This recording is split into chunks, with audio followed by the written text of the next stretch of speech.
Hey everybody, I'm Yvonne Williams with Back to Earth Creations, and in this video I want to show y'all how I am going to Von up some hey everybody, some of these mirrors that I got. It's a set of real glass moon mirrors off of Amazon, and I don't know, like, they're cool, but I want to make them cooler, so let's go ahead and get started. So I'm starting off by actually designing here in Procreate a rough draft of how I'm going to be kind of designing everything out.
Okay, so I drew up a prototype in Procreate for the moon, just to try to figure out like what kind of like overall shape I'm going for, as well as like this is how it came out.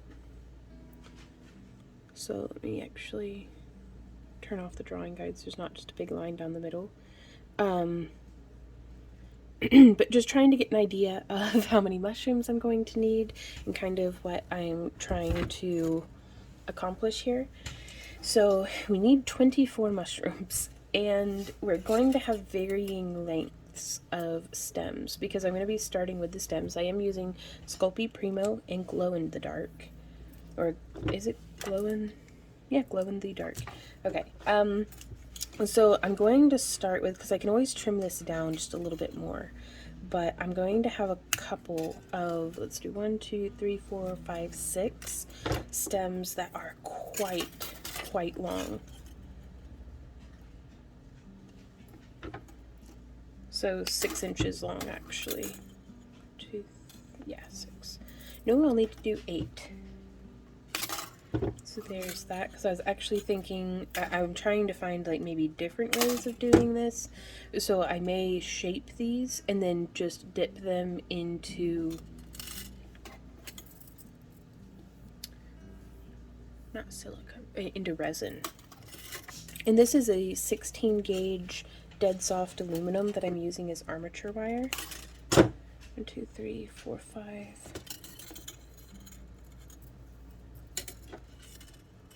6, 7, and 8. Because I'd like to have about at least an inch or two of just bare wire to be able to incorporate into the frame. But let's see here. Whenever we use clay, I'm going to try to squish and smush this, get it down into a manageable size. And the nice thing about this project too is you don't even have to have a pasta machine. You can just kind of go Going to roll and fold and roll and fold and roll. There we go. Just getting it warmed up and softened. Now, if we take, because I had a lot of folks ask about this on my tentacle tutorial. They were like, well, what if you used wires to help maintain the shape? So if we do the clay first, this has been my theory at least as to why I hadn't done it in a different way originally. Because first off, it's kind of difficult to just insert the wire into the clay without poking out at some point, it seems. And then my worry was that whenever I'd bend it, it might poke out or rip through the clay. And it seems to not be the case nearly so much as what I thought it would be, so I may actually do that next time. I thought I'd have to like shape the wire first and then bend the clay around it. Doesn't seem to be the case though. Now I'd love to be doing this with some cosplay. I've been watching Moth Magic on Instagram, as well as a couple of other folks make some beautiful, just intensely gorgeous artwork. And they use cosplay, and it's supposed to stay like flexible after you bake it, and that'd be cool, because then if I was gonna try to do the little shape like how we have here, and then bake it and then put on the rest of like the mushroom pieces. So just to try to look at it and think, we're gonna have a little bit of a bend like that, and a little bit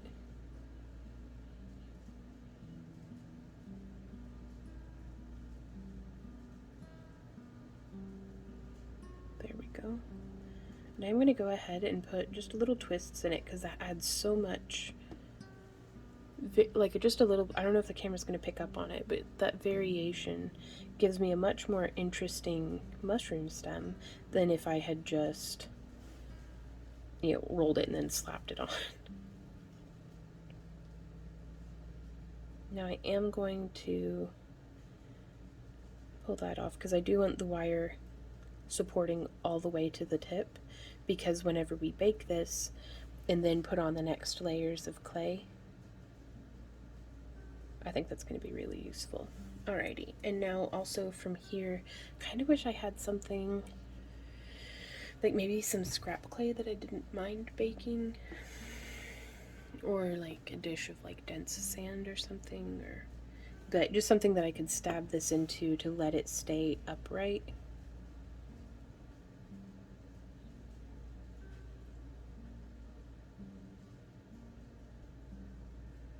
Trying to think. I've got some super basic Sculpey here. Yeah. This will be perfect. This is original Sculpey. Let me get it opened up first. Okay. This is original Sculpey, which is the crumbliest, smushiest, like it's going to break for certain. Like I would bet actual money on it breaking after you've baked it. But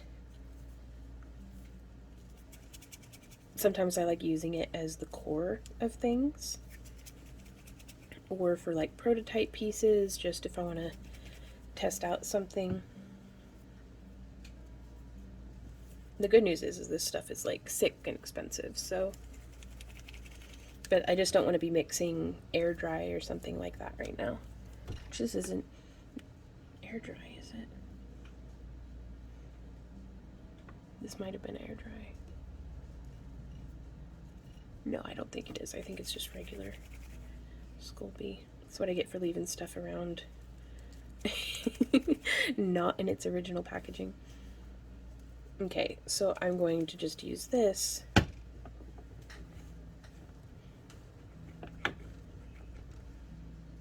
there's that, and I just want something that I can put the finished pieces in and then bake them upright. And so that didn't take a whole lot of clay, fortunately. So I am going to continue making just some little snakes. And I want to get them well conditioned. That way all of the molecules in the clay are warmed up. They are incorporated well with each other. And you know it's well conditioned whenever you bend it and twist it and stuff, and it's not cracking on you. So this is, I really like Screamo Palmy, Sculpey Primo, because it tends to do just a really good job for me. And so, yep, I'm just going to keep doing this until I have 24 mushrooms, and I'll meet you guys back here for the next step. Okay, so I have quite a few mushroom stems getting started here. I think I'll be able to, I'm going to make like maybe 30, because, well, there's not a project on the planet that couldn't use maybe some extra mushrooms thrown in. But, you know, they keep for the next project. And I'm finding it's a lot easier, instead of doing like how I'm doing here, where I've rolled out the clay for the stem and then I feed it on. And then do some final rolling and shaping. Again, I want that wire all the way to the tip. Not quite protruding, but just getting there. And then I want to taper that down significantly. I feel like that's significant enough. Then add in just a little bit of a twist. I'm going to keep this one very upright. Maybe just a little bit of a curve and shape going on in it.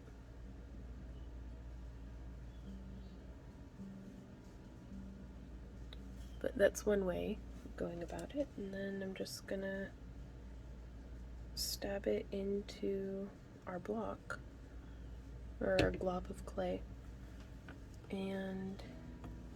But yeah, an alternate to that is to just get it about this much, where it's much easier to feed the clay through without it protruding out the sides. I just start rolling and shaping from here. I really thought that this would be harder to keep on the wire. Like, I thought the wire would be like busting out the sides, but it seems to be going really well. So, and it just lets me shape things a little bit more. I can get a much stronger, or much more contrast in the taper, which I think looks super cute with the mushrooms, to have like a nice dummy thick base and then taper off really nicely. Again, adding that little bit of shaping. I'm going to have this one just be a single curve in it. I think that'd be alright.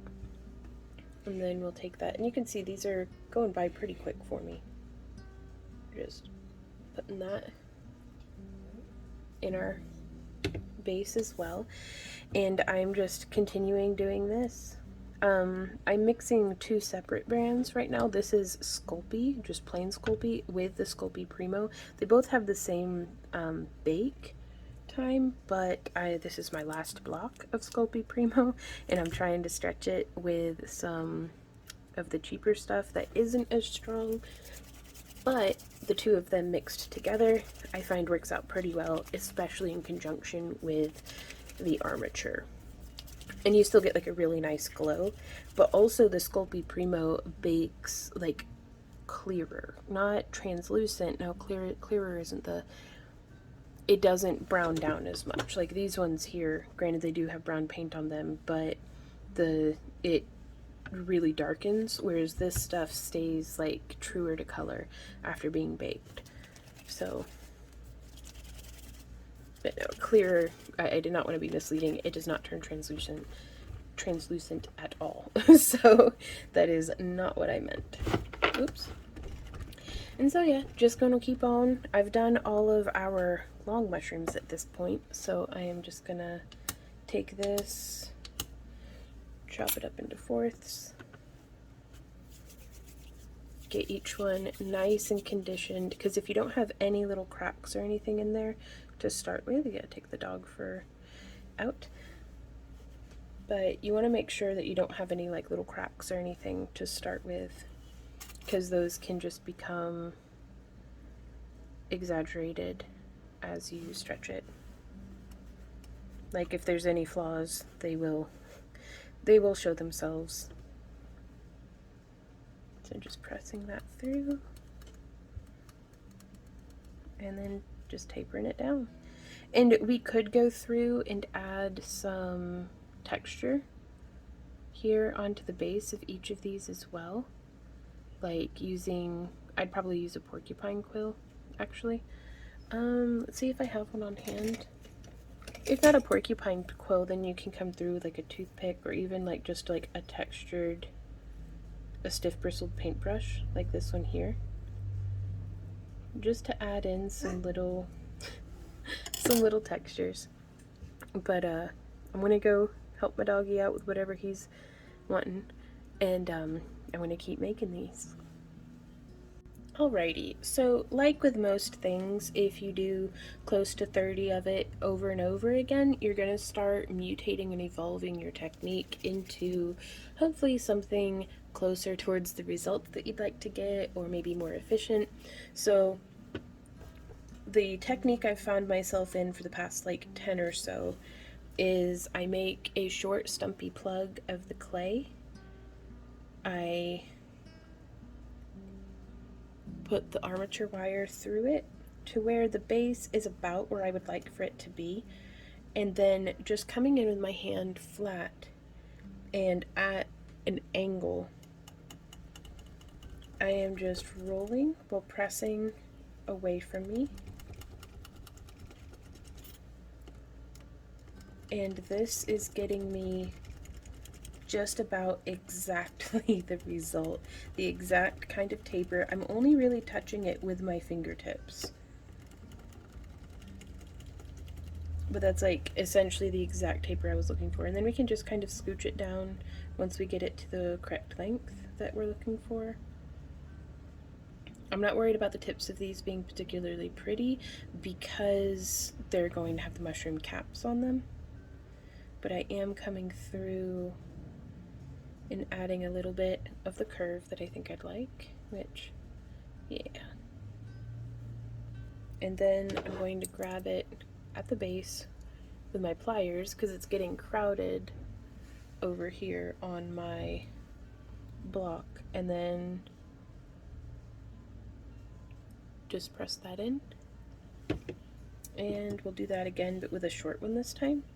So, and I'm taking it, we're reconditioning. I've chopped them up into bits and then just reconditioning so that we get a nice good roll without any cracking or anything like that. And then I'm just going to press our little lump on.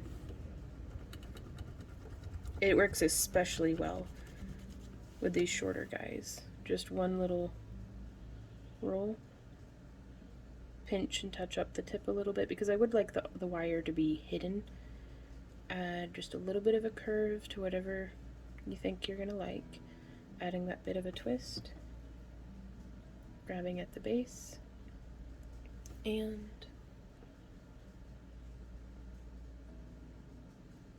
poking it on in. And I decided I'm gonna try to just fill up this entire thing with little mushroom stems, because once I might be able to reuse this base clay. We'll see though. We'll see.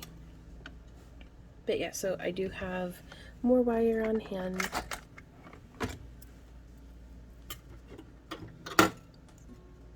Trying to make all sorts of different lengths and such.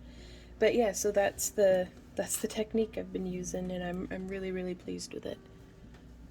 Okay, so I have our mushroom stems in the oven at 275 degrees Fahrenheit, and I'm only baking them for about 15 minutes because they're going to get a second bake.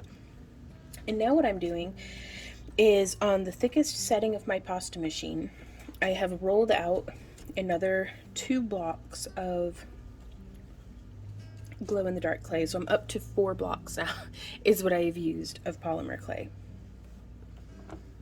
And I'm using these cookie cutters that I really like because they have a rolled edge so they don't hurt my hand to use them after a while. And I'm cutting out 4 different sizes of circles to start with, because I'd really like to have some variation between all of the mushrooms.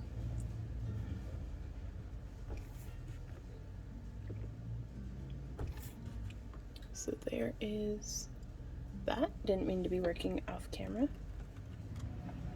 But, so now we're going to take that, squish it back together, give it a nice little bit of a roll, and then I'm just going to pinch one edge, that way it'll fit into the pasta machine.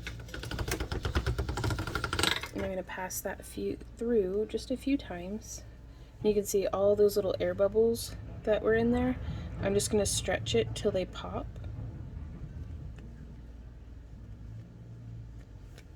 There we are. And then fold it so that the popped faces are pointing out. You could use a needle or something too, but since I'm just mixing a single color, and if you keep folding in the same direction, eventually all of the air bubbles will just work their way out. Air bubbles, in my experience, haven't been the end of the world, except for when they are, because if you're feeding it through and you get some air bubbles trapped in there, or if you're sculpting and you get some air bubbles trapped in there and then you bake it, sometimes that air can expand and cause cracking and breakage. So that's something you'll want to watch out for.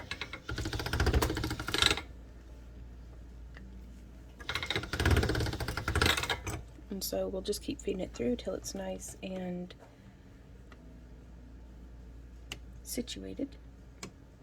And I'm just scooching these guys over, stacking them very loosely, just because, I mean, we're doing like 30 mushroom caps, so that's going to use up quite a bit of space. And I'm just going to go through on the next size down.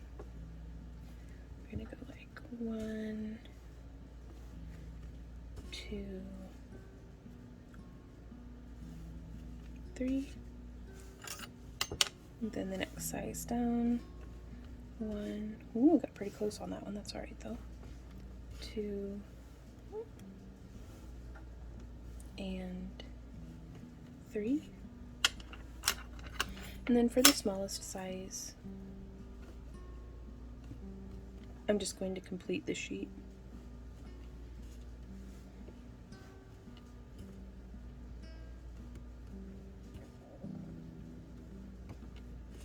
There we go. I'm going to pull that up. And then we can keep processing our clay this way. Or 1, 2, 3, 4, 5, 6, 7, 8, 9, 10.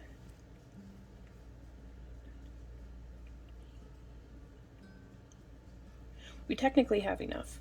So I'm just going to get this rolled up and pop it into a drawer for storage, which I want to show you guys. Right here, these are the drawers that I use for storage. I got them in like the automotive section of some big box store, but you can find them just about anywhere. But I like them because the plastic does not react with the clay.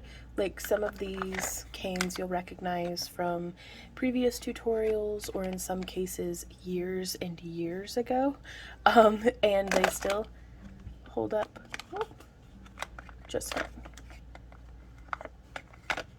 Trying to function. There we go. But I love these drawers. They keep the dust and fur off of them pretty good too. Okay, so this is, I think, a tiny Pandora mold or a little Windows mold. I always get the two mixed up, but it's a very, very good silicone mold that I have used and abused for years. Clearly, it's seen better days, but I like using the back sides of these molds to, I'm just shaping our round little cutouts here onto the silicone mold, and just using it as a form to kind of stretch and structure my mushroom caps over. And we can get some really cool variation here, because I just wanted something consistent since I'm doing so many of these. It'd be really nice for, you know, whatever it is that I'm doing to have some sort of like sense of continuation between them. But we can take cutouts that are the same size and drape them over different sized forms. You could also use, if you had like some wooden or glass or stone spheres, or just something round on hand, like a cue ball would work really cool for this, or some like, I don't know, I like the variety of sizes that come with doing this with this mold, because it will give all of our mushrooms such a unique look. And as we shape these, I'm actually going to, I have a big ceramic, tile right here that I'm going to be baking them on. So I'm going to try to make some space on the work surface, if I can. And then just set that on over there. And after they've had a chance to set up a little bit, I'm just going to lift them off.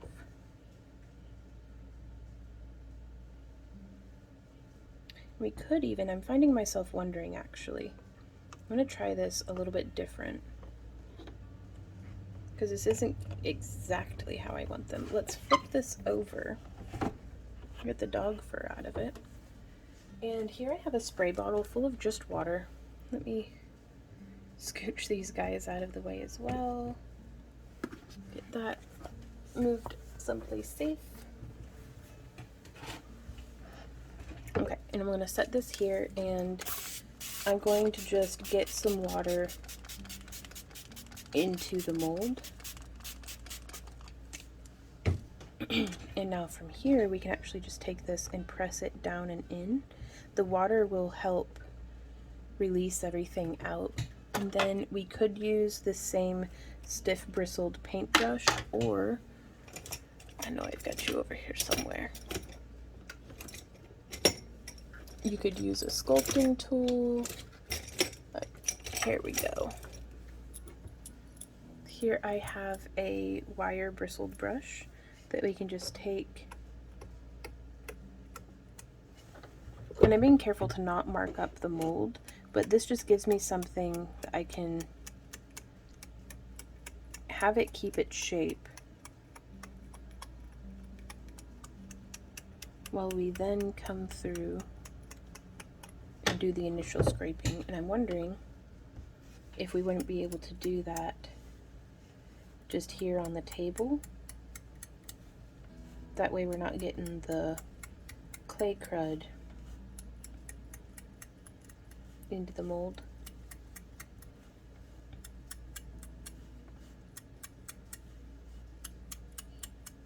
Yes, that's barely in frame, but we are there. There's my porcupine quill. Or we could use a porcupine quill to do slightly deeper lines.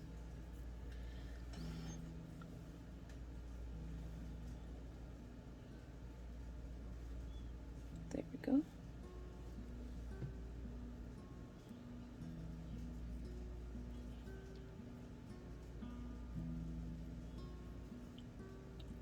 And I'm just trying to get, we could also, in the past I've used like an X-Acto knife blade, and that works pretty well, but I'm not wanting to cut through our clay as much. But let's see. Now would be the time to try it. And this is a relatively dull blade. Let's try this razor. And if I had a little piece of wood or the cap of a canister, just something that I can take this and press and turn and press and turn and just start getting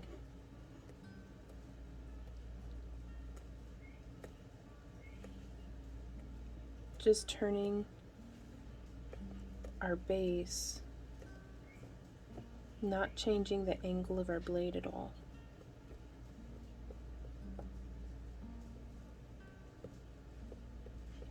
So that this is like ticking like a clock. I think this is going to get us the best results. I think. Oh, there's my timer to pull the stuff out of the oven. So I'm going to go get those bases, but yeah, oh yeah. That looks so cool. I don't know if the camera's gonna pick up on it, but that's exactly what I was going for. I'll be right back. So that happened. Oh. Yeah.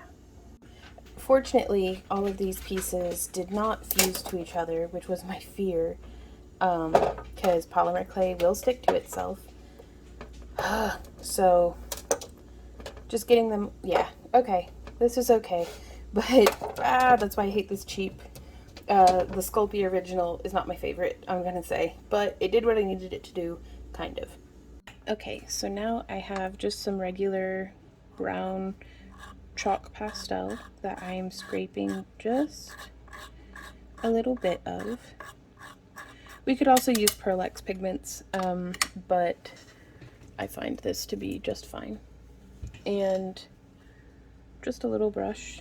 I've actually found makeup brushes work really well for this. And I'm just getting some pigment onto the bristles, and then starting in the center,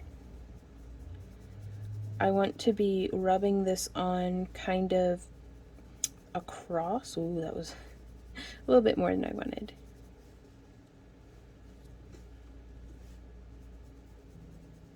Maybe with a fingertip it would be, nope, just lumpy. Okay. Well, let me try to find which way is best for applying these. I guess from the edges in.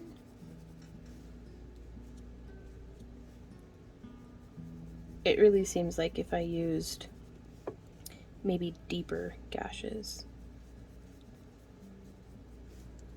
But I do like coming in from the edge and bringing it into the middle. I don't know, let's try from the middle again. Because we're gonna need it to be like darkest in the center.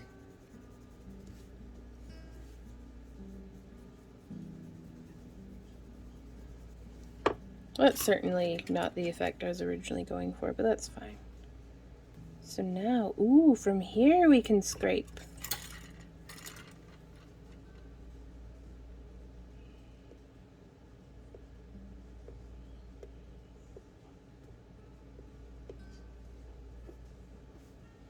Again, the scraping seems to work better than the cutting as far as removing the pigment goes, just to give us some contrast between high and low points.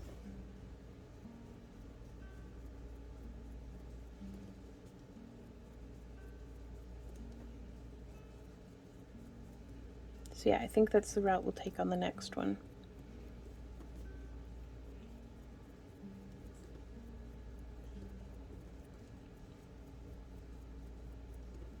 Though really, I think on like real mushrooms, the contrast is different. It's actually the low points that are dark and the high points that are light. But I think this will be just fine. We have our mostly clean top here that we're actually going to be capping with a color after it's been baked. So I think that'll be pretty neat. But let's take this and put this one in this mold. So that is bowing and shaping around, and normally I'd have sculpted them like just like solid, like little caps like this, but I think what we're doing right here might give this a little bit cooler of an effect.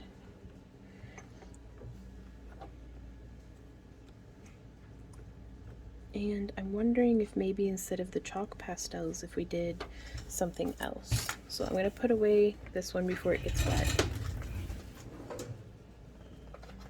And perhaps we could come in with, you know, I wouldn't mind a little bit of metallic's probably not the best idea. Hold on, if I say.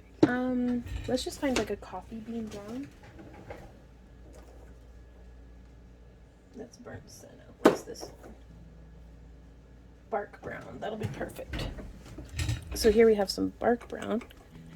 I'm gonna shake that a bit just to get some there in the cap. And then we'll get some water in there. Sorry. And let's try unmolding this guy. Yeah, see, I love these molds because now once he holds his shape, we'll have such a nice little cap coming out of there. Okay. So I'm actually just going to flatten all of our hard work back out that we had done, and now I'm really going to carefully... The porcupine quill just gets, I think, a bolder line. We'll do one with just the porcupine quill, and then we'll do another with just the razor blade, and see how that goes.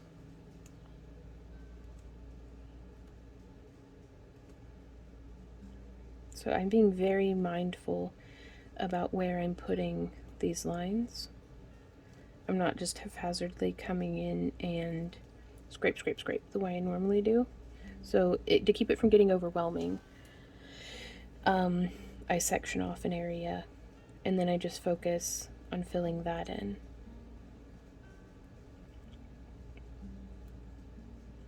And that keeps me from completely getting overwhelmed and impatient.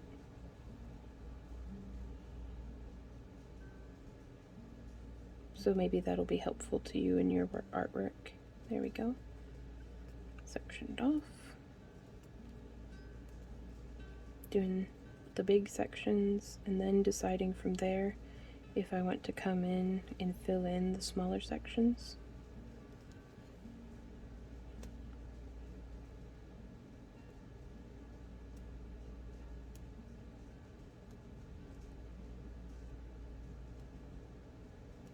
I think that'll be good. A few more lines. Okay, and now from here, let's take, I'm just going to use the same paintbrush. Okay, that could use a whole lot more water, because we want this to be very wet looking. And I'm just going to settle that down and in.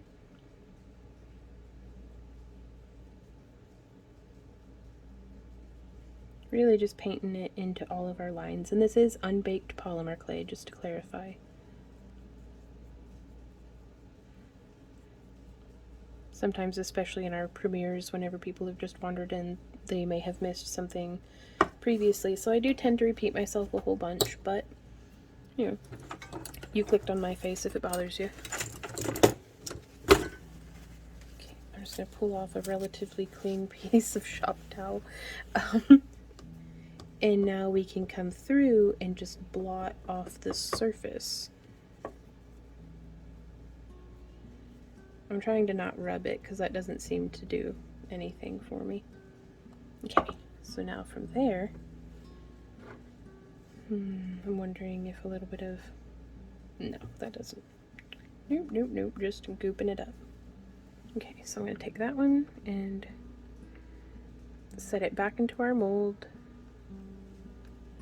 And just press it down, and I'm going to let it dry.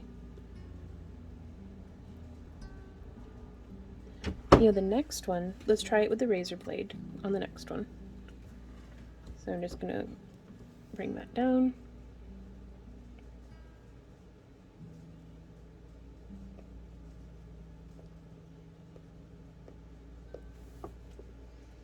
And I'm trying to find a way of being very consistent with this.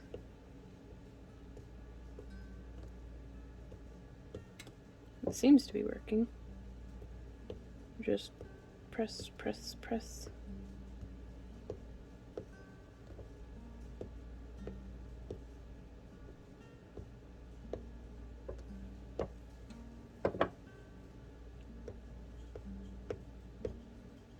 We definitely get a straighter line than what we do with the porcupine quill.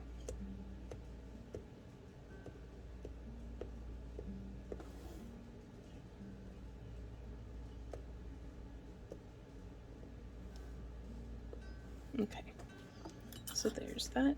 Now this one I'm going to take and press into the mold and then paint, just to see what happens.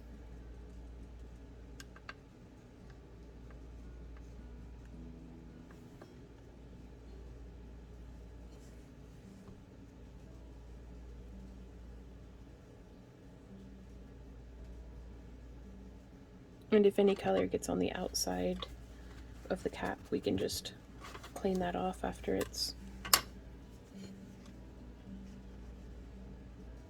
all said and done. Okay, so I'm not really seeing any benefit to painting it after placing it in.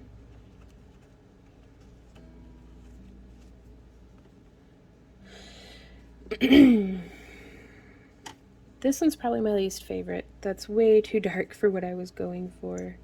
But the good news is we can rub some of that off.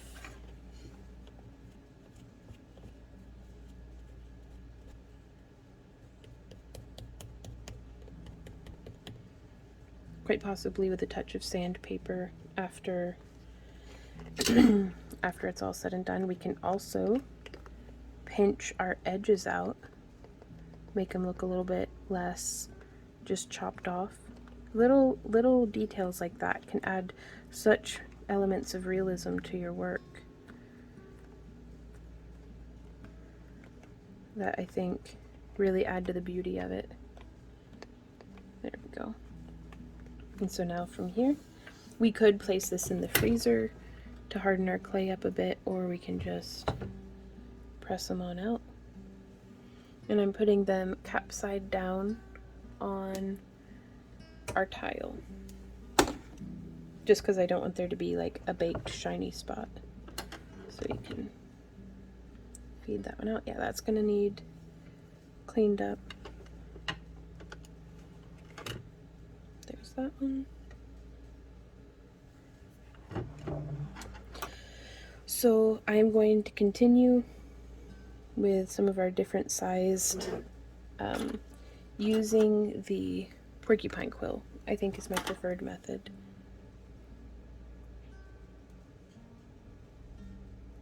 Just a few nice lines.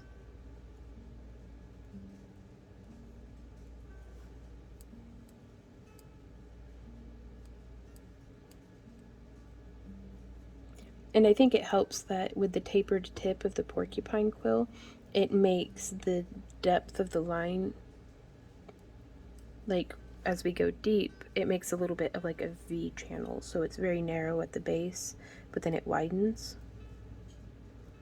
So I think that's good. And then a little bit of color, just to settle into the lines. And then blotting that off.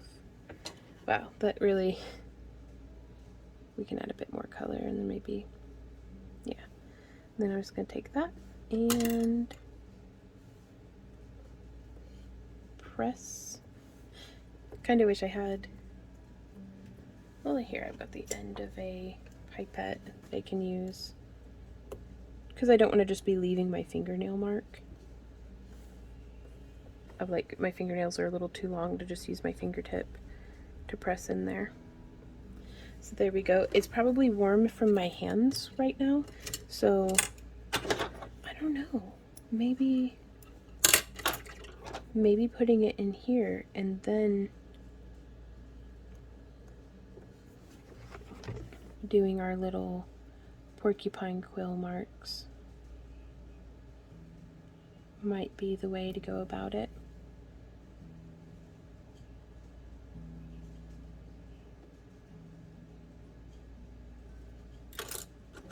Then let's try just a little bit.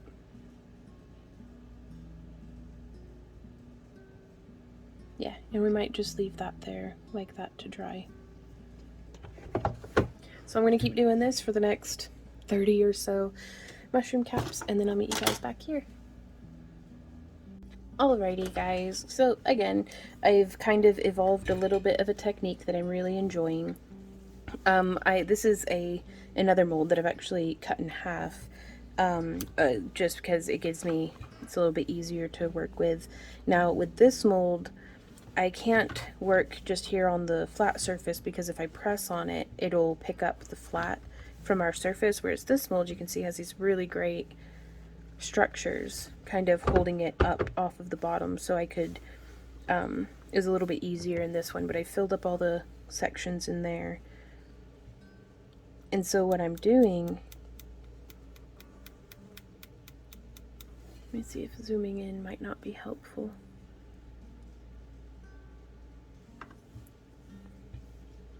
So I turn it a bit, and again I'm trying to make sure that I don't cut across all of my lines, and if I do, I can just kind of smush it out and go back over it. But I am dragging this past the edge of my clay, and I'm hoping that this will give me like a really nice feathering and a little bit more of a natural look. Now I have sprayed water as a mold release for the clay so that we can pop it out and then bake it.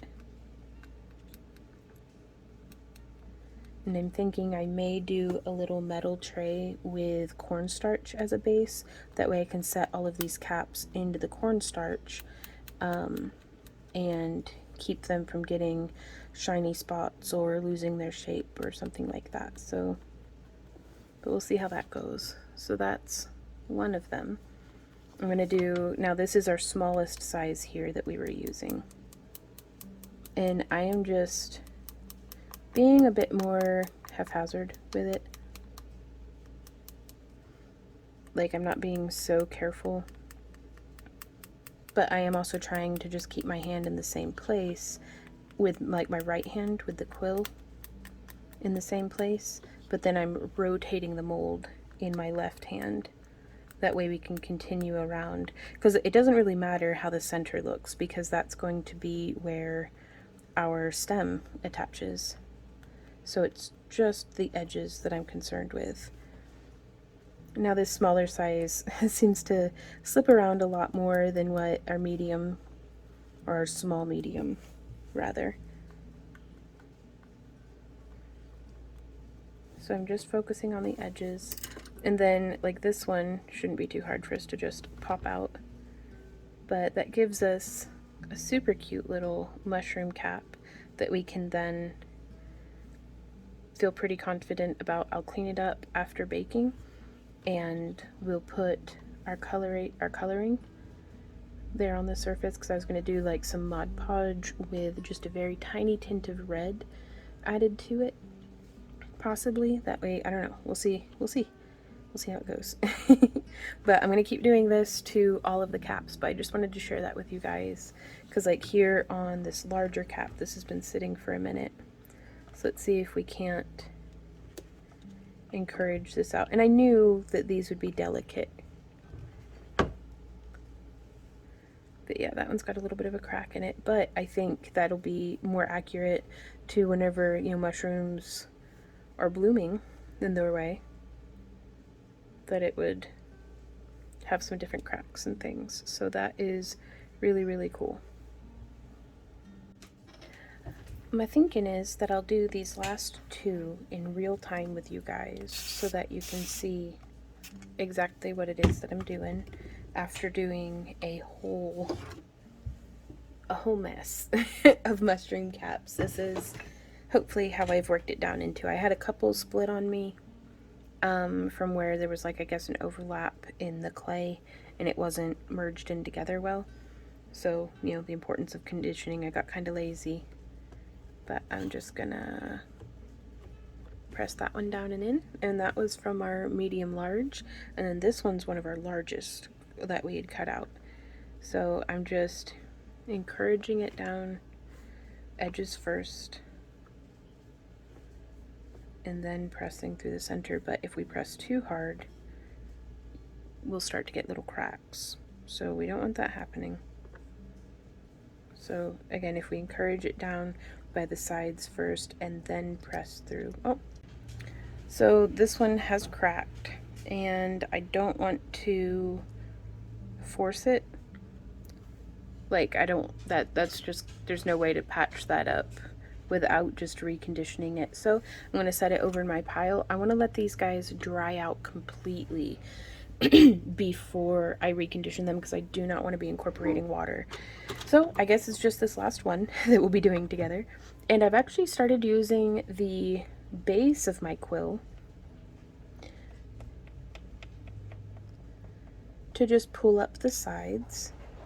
I get a whole lot less like crumbly rub off from doing this if there's a little bit of water to provide like a buffer between my tool and the clay.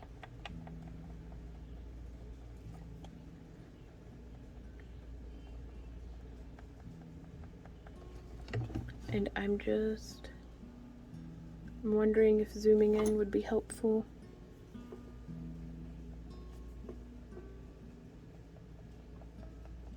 And again, I'm not worrying too much about getting these all the way up into the center, because we're going to be joining, possibly with more clay, the stems to the caps.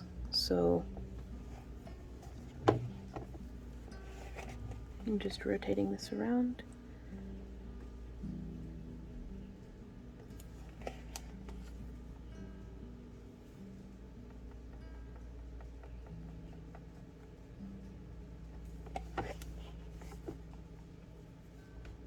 And I just keep dipping my tool in some pooled water that's over in this other area.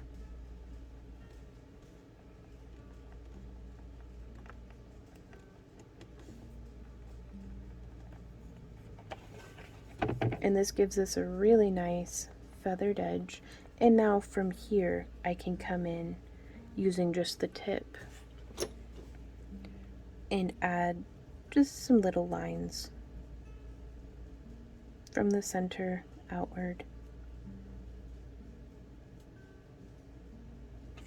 So just like that. And then I have some paint on my brush and a little bit of water here, because I wanted a really nice, if we lay in more pigment, then as the water pools, it doesn't just abandon it all. So there's that. Gonna do just a little bit more water.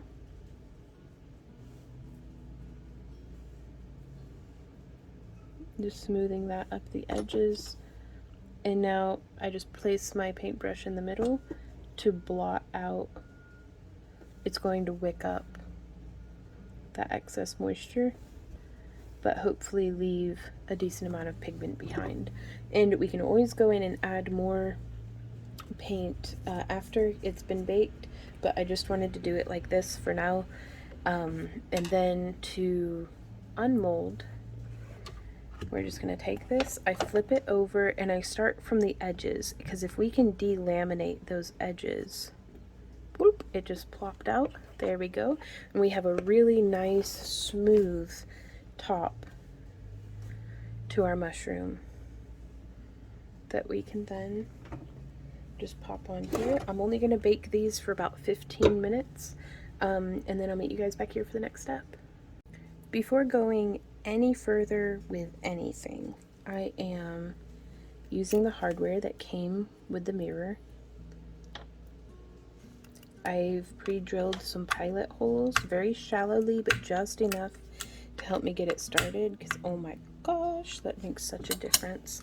And then I'm just screwing that in. It's got a little bit of wobble to it, but the package also came with some like double-sided stickers that I was going to use like down here to try to control the offset, but I don't know how the weight's going to be distributed on the mirror as we craft, so kind of just waiting to see. But this is the last time that these guys will be easy to flip over into where it's just the back side facing up.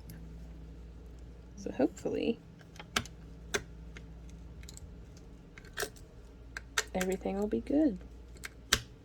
I'm just tightening it down by hand. So this is how our caps have come out, and this one actually split all the way up. I don't know if we'll be using him, but we'll see how things go. So I'm just gonna pop everybody off of the tile that's still quite warm so they can cool down the rest of the way. And then, oh my gosh, this is so many. This is gonna be really cool though, hopefully. Really gonna hope so much.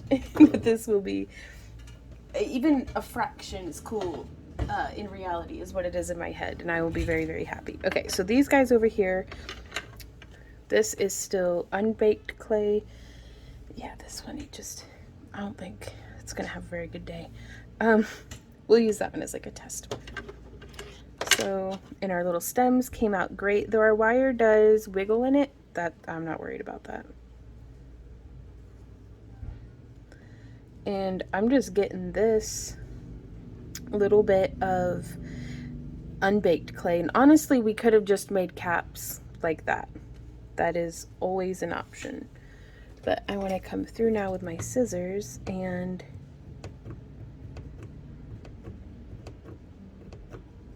does fringing it that way work? I mean, it's okay. It looks a bit chunky and not very realistic, but it's a way of doing it. So we could have that, and then we could smush down our cap the rest of the way. But I want to pull some of that material up to make a nice like wide cap. There we go. And this will give us a really neat, like, I don't know, as a sculptor, whenever I see something and I'm like, oh my god, how'd they do that? That's what I want. I'm gonna flake off some of this resin that, now it's just not wanting to stick very well though. So what we will do for that is I actually have some liquid polymer clay. Nope, I took the whole cap off. That was a little too much. Now, this is silver colored liquid polymer clay, so it's not going to match anything at all, but we'll probably be painting over all of it. So I'm just going to set that in there like so. And I'm going to put these guys back on our tile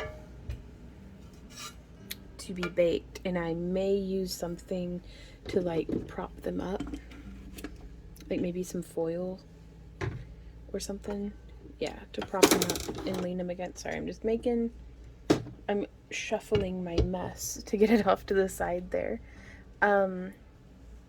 We have a whole bunch of these.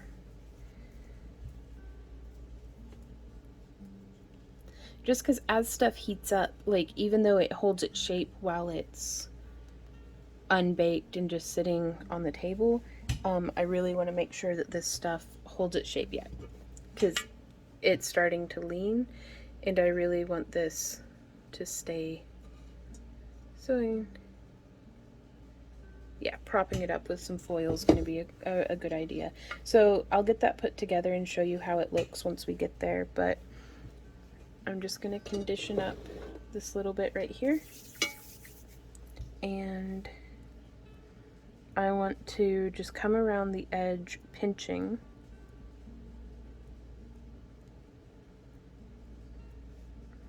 and I'd like for this to have a little bit of like there's like a fly here that has just been watching this whole process. It's been keeping me company the whole time. And I'm just going to come through with the sharper tip of the porcupine quill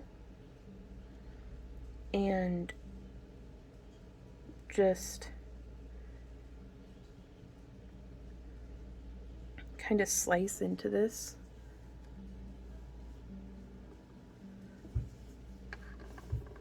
Coming around, pressing all the way through the clay to the tabletop, to give this a really cool feathery chunked up edge. And in my mind, that's what like the spores from the mushroom would be coming out of. So now, and I'm just going to set this, any scrap, back off to the side. Then we can take one of our baked mushroom stems, like that, and then take one of our baked mushroom caps, like that. Though really, that kinda too close together, aren't they?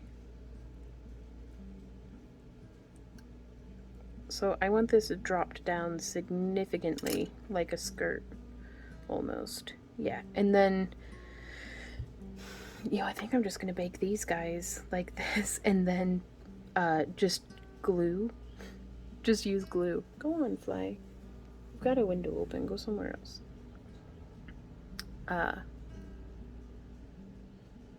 Yeah, I think we'll do that. That'll be cool. We'll bake them and then just glue it together with like some epoxy or maybe some resin even. We'll see. Okay, so what I've done is, this is the top. Ooh, it's sliding. This is the top of an old like dollar store birdhouse that no bird would ever live in. It was just like, I don't know, but I've had it in my stock for a while, just sitting on a shelf. So I drilled a bunch of holes into it, and since the caps are already baked, I don't mind if they're touching the tile because they're not going to distort. I just want to keep these guys right here from getting like smushed weird and stuff.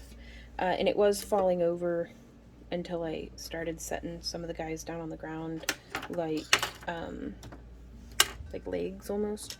So what I'm doing is I'll take just a pinch of our glow-in-the-dark clay, and I'm going to take it and I'm just going to smush it right here. Not pressing down too much. We could use a spot of liquid clay, but I don't know if that's necessary yet. And I'm going to take the remainder of this and I'm just pinching it out into what is honestly a perfectly acceptable little mushroom cap shape. And then setting it on my work surface, I'm splaying it out just a little bit more. And then I want to peel it up off of the work surface, because the thinner we get that edge, like, the more it'll give the illusion of thinness, even though it gradiates up to being pretty thick, like, pretty quickly. Anything extra, I'm just putting on top, like anything that gets torn off. And I'm just scrape pressing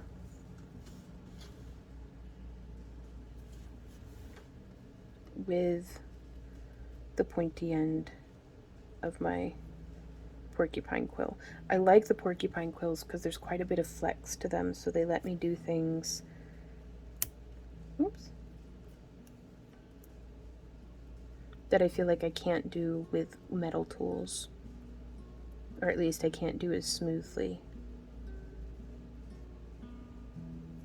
And just all of that excess I'm just clumping up onto the top, and we can scrape a bit just to make sure if anything's gonna break off that it go ahead and does break off. And now from here, let's take this guy. I'm going to push this onto our mushroom stem, and we can bring this down just as far as we want. I don't want too far, but they are fantastical mushrooms, so it doesn't really matter how they look. And then I'm going to push with the baked cap and the baked stem together like that. And so now from the side, that is how our mushrooms are looking. And they have like a cool little like sub mushroom head in there. So, and then I'll take this, set this right here, and trying to do, there we go. And I'm just gonna put that in like that. and we can actually bend the wire just so that it comes and rests on the work surface. I'd rather have a controlled fall, so it's like, okay, that's going to stay there, than have them all be up and not know where they're going to fall to whenever we relax or whenever we put everything in the oven. And I'm going to do this about 25 more times. So we're nearing now to the end of this stage of the project, which is the mushroom preparation. And I just wanted to demonstrate again what I've been doing. And that's I'm just coming through and pinching, almost like I'm making a little hat. And that's the top of the hat, and that's the brim. And then I have a bit of like a ball of clay smushed into the lids, like the caps of each of these mushrooms. And so just coming through and just pinching. I don't want to, I want to leave the center of the hat, so to speak. That way it gives us something as we, in the next step, you'll see. But I feel like it holds everything together just a little better. Now I'm going to zoom in quite far, hopefully, while still being in frame. And I'm just smush pulling through the edge as I rotate with my fingers. If there's any excess, I just scrape it up and put it on my little log of clay that I'm pulling from. There's no reason to have any waste with polymer clay unless it gets like absolutely filthy. But there we have our little fringe skirt from a mushroom. And now I'm going to pick a stem and I'm going to push this up through the center, and so that material gives us something substantial to press into. And then we will take this and press into the mushroom again. So that's how that's looking, and I'm just setting this off to the side.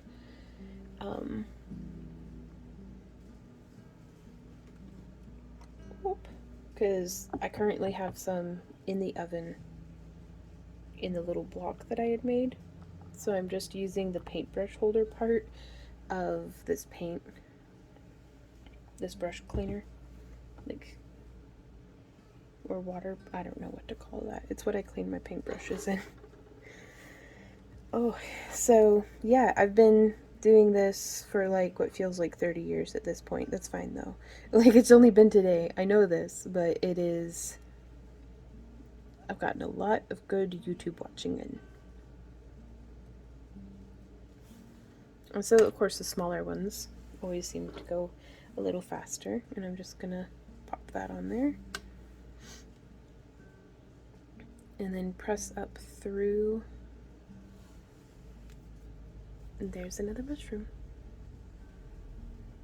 So these have been cooling for about 15 minutes, and I am removing them from the stand and just, whoop, well, that one left his armature wire behind. That's alright. We can always secure it with a bit of like super glue or something.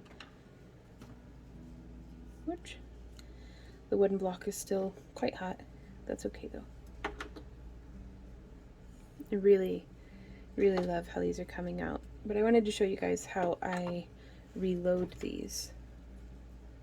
So I'm just going to start at one side.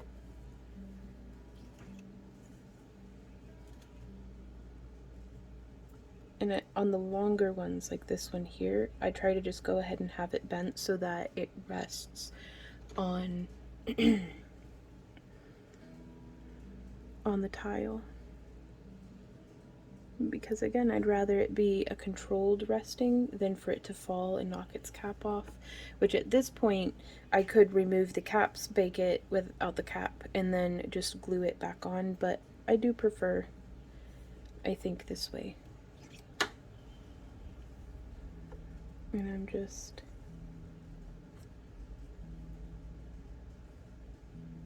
guiding the mushrooms in. I'm going to turn that one so that it sets like that. Because again, the caps are baked, so I don't mind the caps touching the tile. It's just the... Oh, now that one I've knocked loose. That's alright.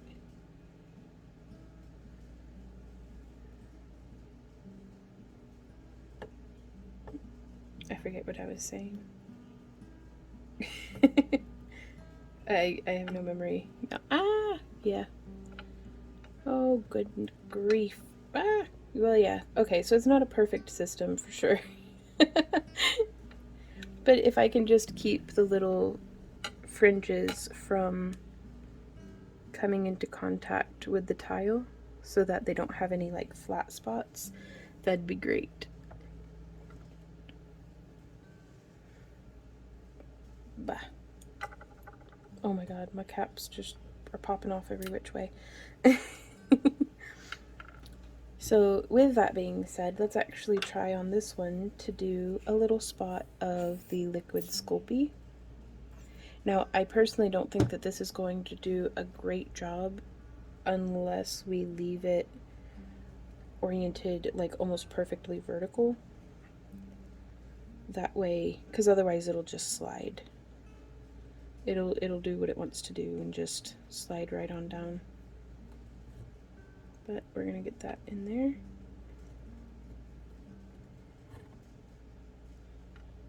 And there we are. Maybe that'll hold.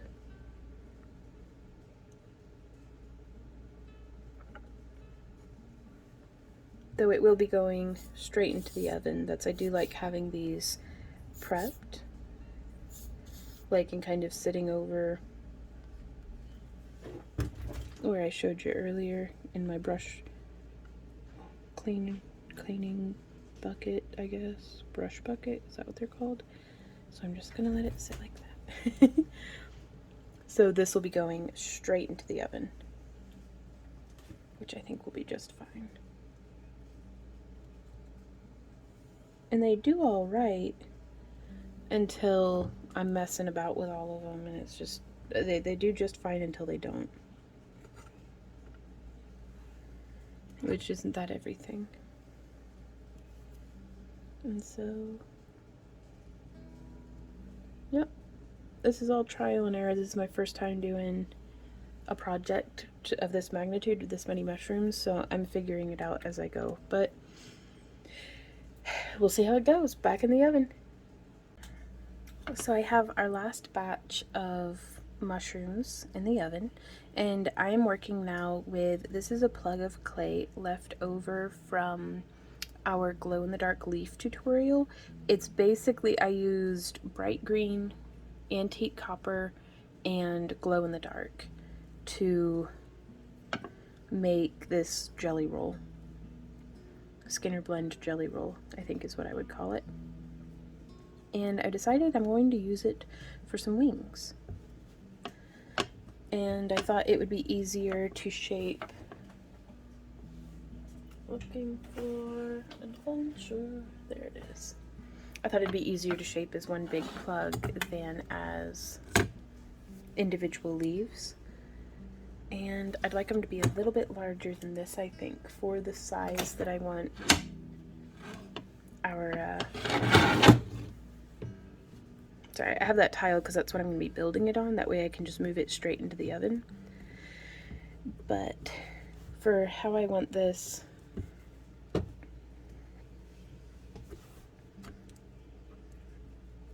I think it's going to need to be a little bit bigger. Okay. You know, and this should be good enough. Let me grab my tissue plate. There it is, right next to me. Fantastic. And I'm going to cut these pretty thick, like almost 1/4 of an inch thick. Oh, it's got some silver liquid polymer clay on it. That's great. So there's those two.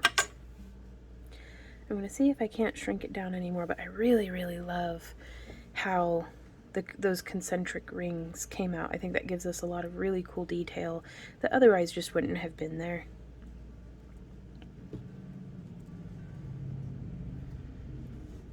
And hopefully, future Vaughn, hopefully, probably not though, but you can search it in our playlists. But I am hoping that future Vaughn will be so kind as to link the video where we made this blend, because that'll take you through step by step. So now I'm trying to shrink and elongate these wings. Though I guess they're kind of the same size, aren't they? I don't know. I thought the back wings were a little bit smaller. So I'm just going to place it and slice and slice. Again, quite thick. There we go. Going to pop that back over into a storage drawer. Though, really, I might make the body out of the same. No, that'll be fine. Okay.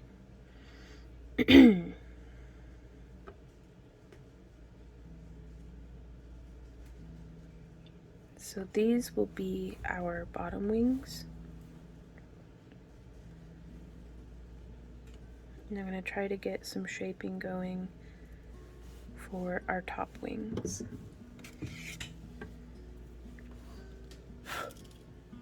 Just getting some of that. It's almost impressive how dirty, how quickly my work surface becomes dirty.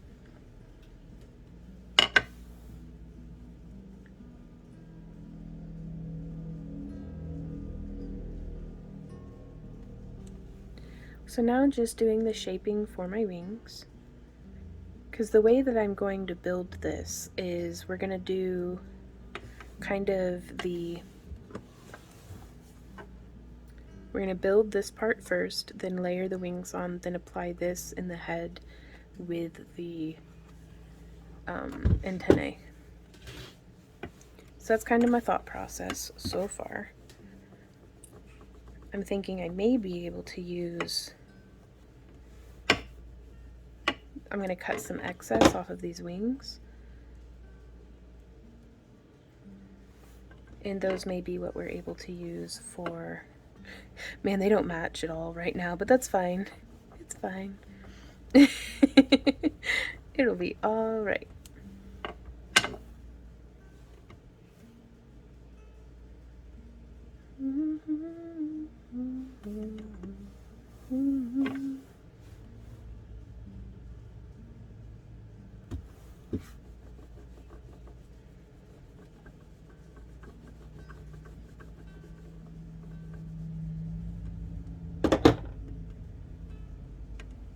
And you can see these are starting to distort on us a little bit, but that's okay. So now I'm going to come through with another craft knife. If I have it, there we go. And I want to trim away the excess that we'll be using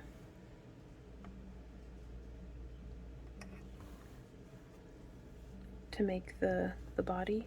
But I just want to kind of cut and shape a little bit more of a wing shape.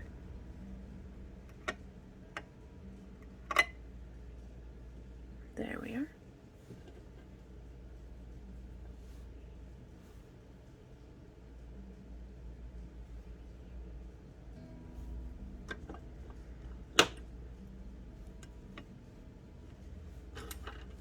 And I'm kind of flailing around and experimenting here because I didn't do a prototype for this. I've never sculpted a moth before. So I'm kind of like, I mean, I guess that looks pretty good. So bear with me. And what color are we using? Antique gold or antique copper for the body.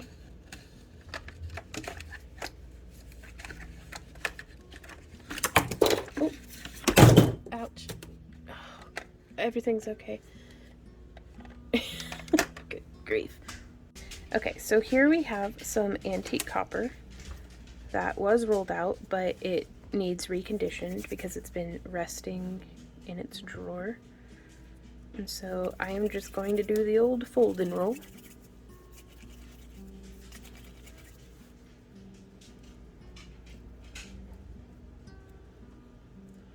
And I believe this has had a bit of black mixed in with it as well, which I think is just fine.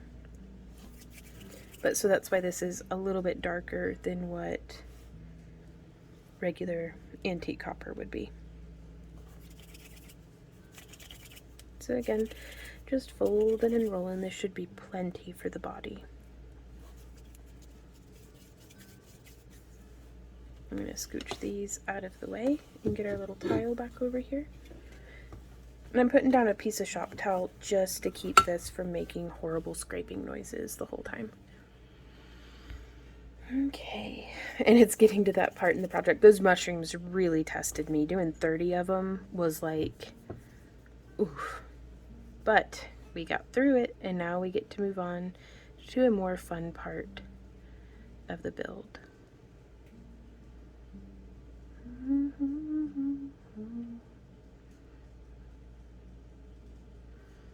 So there's the first little piece.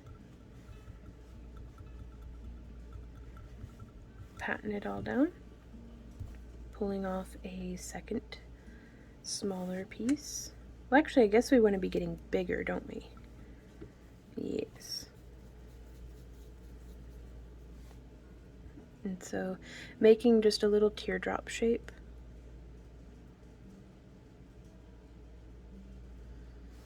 And making it very 3D at first, but then coming in and building it up on our tile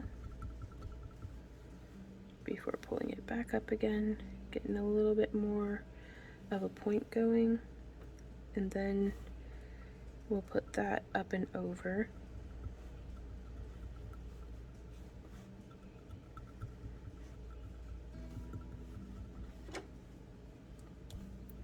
And I think we'll just do 3 layers. We'll see. Okay, so we got that point.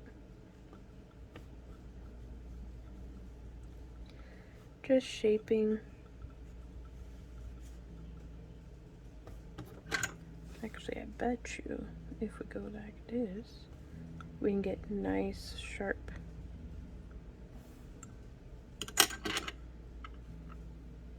That's pretty cool. And now we can take that and smush it down and soften it with our fingers. I really feel like that was probably supposed to be a lot closer. Yeah, I like that. There we go.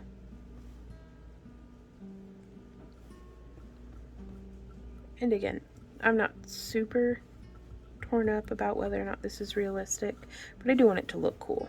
So that's a start. Okay. And so now we have our 2 wings. I'm going to move this off to the side again.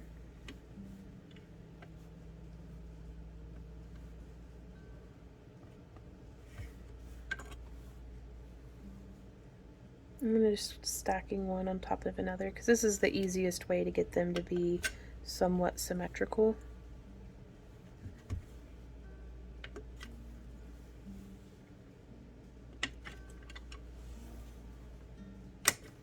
And I'm just trimming off the excess. It's very much polygons at this point, but we'll bring it in.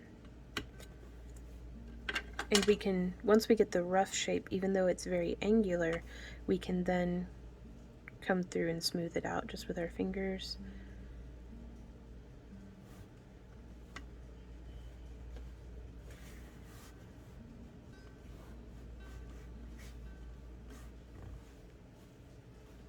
There we go. Picking whichever side looks best.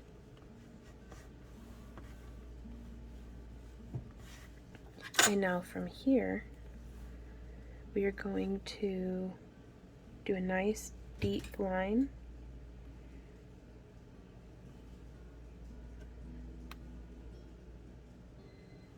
Oh, there's my timer for the oven for the mushrooms, and I will be right back. So the last batch of mushrooms came out looking pretty good from the oven, so that's always, yay! At least it's not a burning massive fire. That's always nice.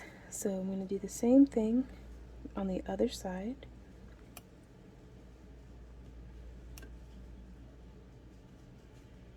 Or try to.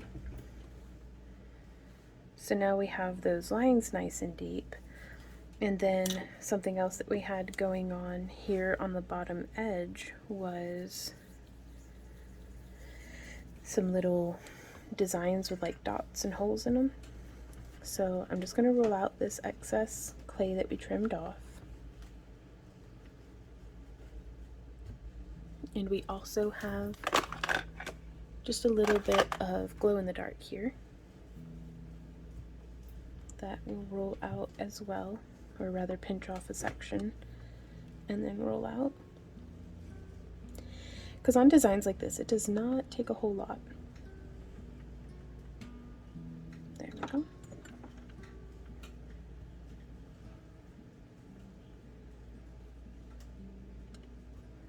And I'm just going to be trimming this to where it's like about 3 or 4 millimeters.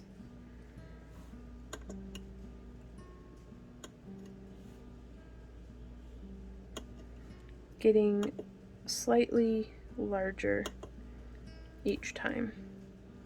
So again, starting at 4 millimeter, then 5, and then 6, and then 7, and then 8. So let's try that.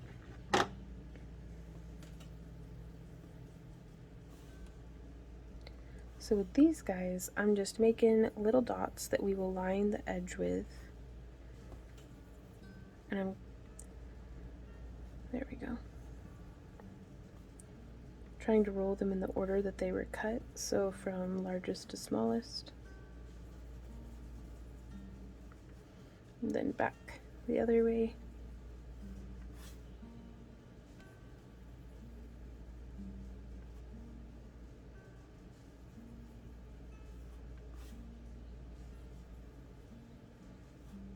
There we go. And I think, do I want to do...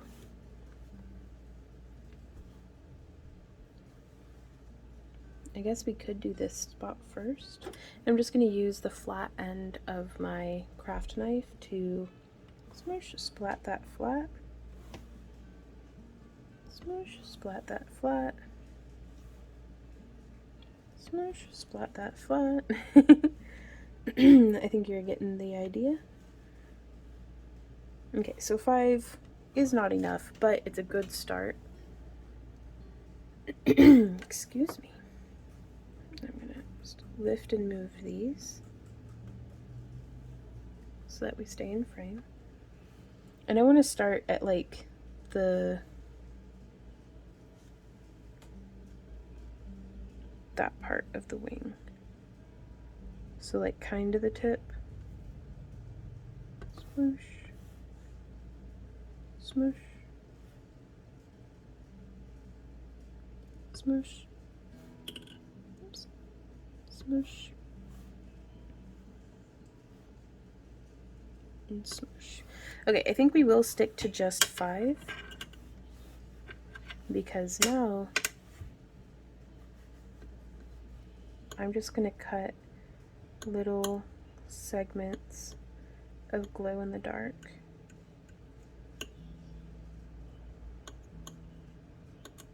And this has not been mixed with anything, it is just straight glow in the dark clay.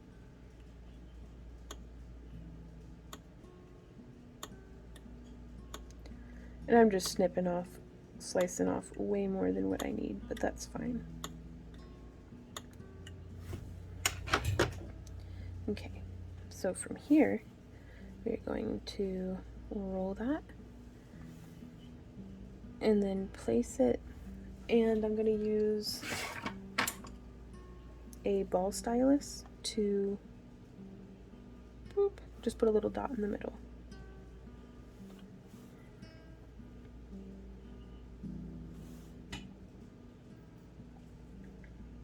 And boop, a little dot in the middle. That one's a little big. That one's a little big. But that's because I grabbed 2.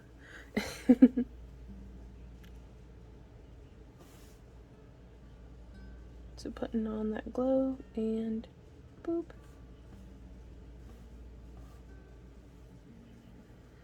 And this is going to be the only layer of detail that I add on these wings as the lowers, because a good portion of them is going to be hidden by the top wing.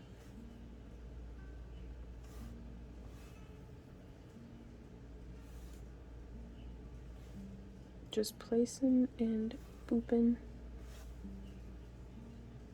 Getting another one, placing and booping. Placing and booping. And you don't have to go in a particular order. I mean, just whichever dot you think feels like, oops, hit my head on the tripod, feels like fits in that spot, then do that one. Okay. And now I'm going to do a couple more, just up the length of the wing.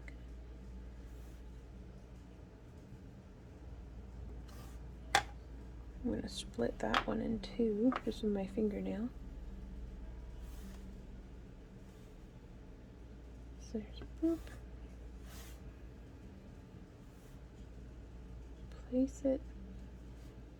And boop. Okay, I think I'm going to do one more up the wing, because why not?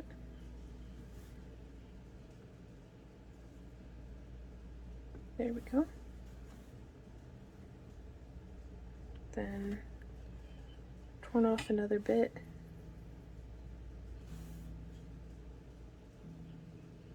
Just adding more little dots. Boop and boop. Whoops, it stuck to my thing. Those are looking pretty cool. So now let's move back to over here. And we will bring the wings up and over. Oh, off out of frame.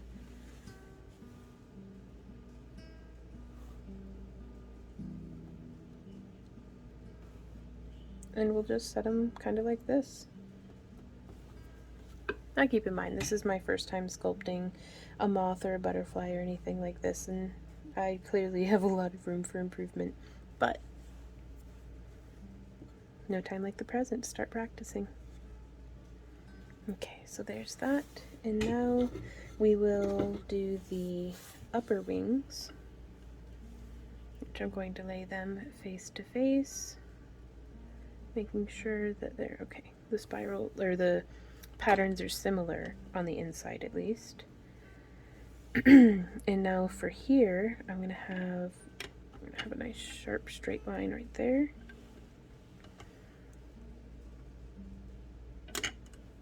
A line like that. And I think the rest of it looks pretty good. So let's go ahead and get this bottom layer trimmed to match, I mean, a little better. Points for effort, right? Maybe. Okay. Then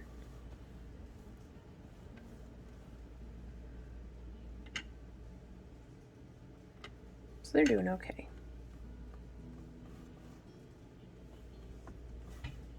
And now from here, I'm actually going to, I kind of wish I'd done this on the other wing first, too, like the lowers.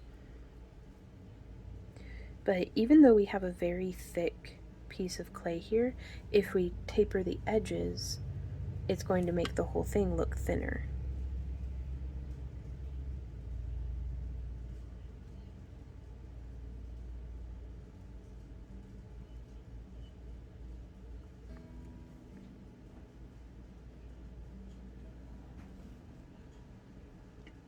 So that's going to look pretty cool, I think.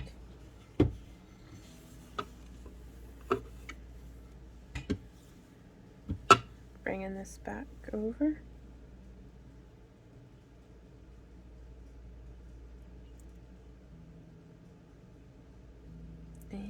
think we'll place it like this. I'm actually going to slice off a little bit here from the center on each side, just to make some room for the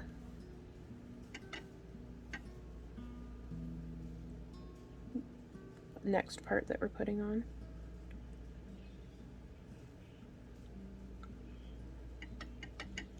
There we go. Now we have all of this clay that we can smush and shape. And I think that's going to be too big.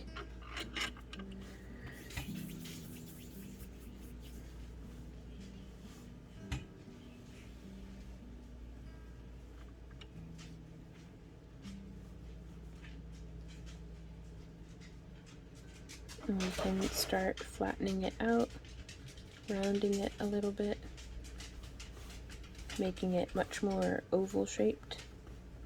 I think I'm going to go with the side that doesn't have the pretty green swirl, just because we are going to be putting a moon on there.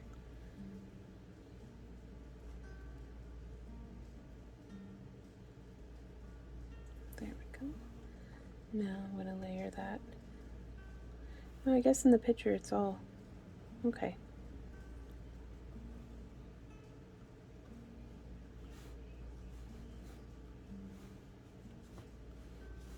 Clearly I've never made okay, well maybe we can do something else right there that would be just as cool and pretty looking. Ooh, here I've got a little bit of, I believe this is moss agate.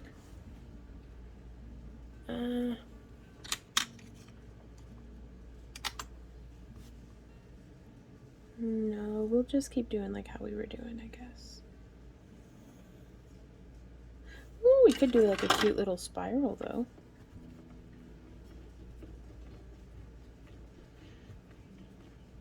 But I did really want to put a moon on it.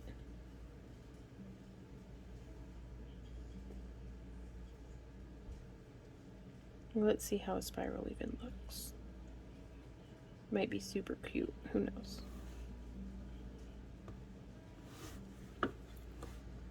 That is pretty cute. Like, I like it, but I'm gonna keep experimenting.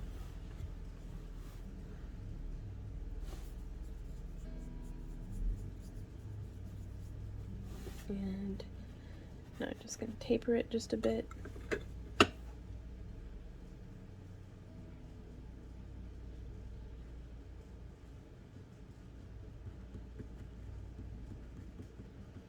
I'm really gonna have to get some practice at this because this is not looking like how I wanted it to, but that is okay. Now is the time to be constructive with our criticism, not just blindly criticizing. So whenever I look at it and I'm like, okay, what could I have done differently? Shaving that down a little. That looks way too angular. Ooh, sorry for the loud noises. So we can still pinch and mold that. See, but now it's too... I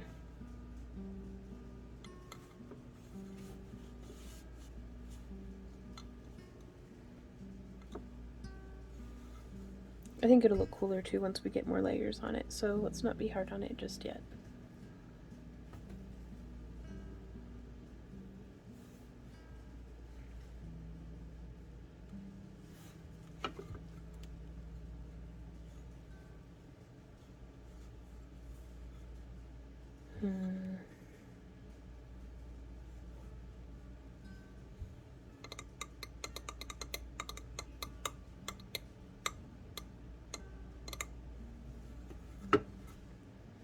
Yeah, this is just not at all. I think I was trying too hard to preserve the patterning. Well, I think I have a thing that I could use that would really help. I'm going to see this through till the end. So I'm not going to try to take an easy way out by using like a stencil or a stamp or something. I did forget to do the lines, so here we are. And I think this is going to help a lot too. Make everything look nice and cool. So there's, yeah, that helps already.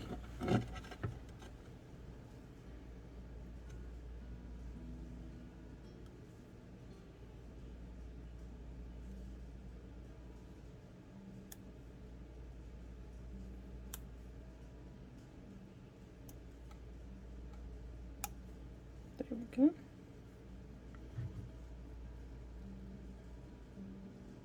Cleaning up any little crumblies that we might have started getting.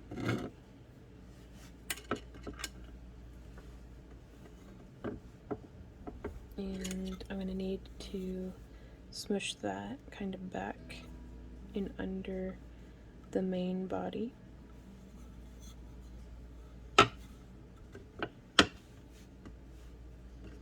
And so from here, I'm going to take, we have our little snake here of copper. I'm going to roll this out even thinner.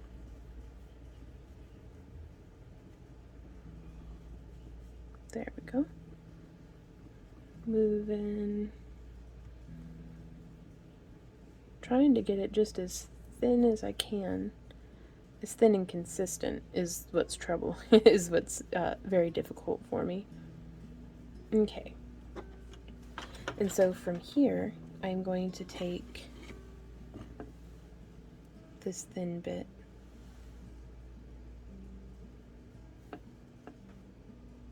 and I'm going to lay it across the wing.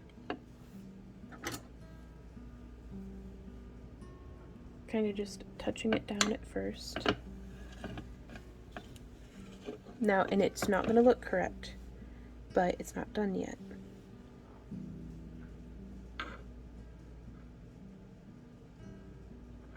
So we're just resting it, trying to get those two sides nice and symmetrical. There we go. And then just touch with the craft knife. And then from here, we're going to take to the other side and stretch that across as well. Touch with the craft knife.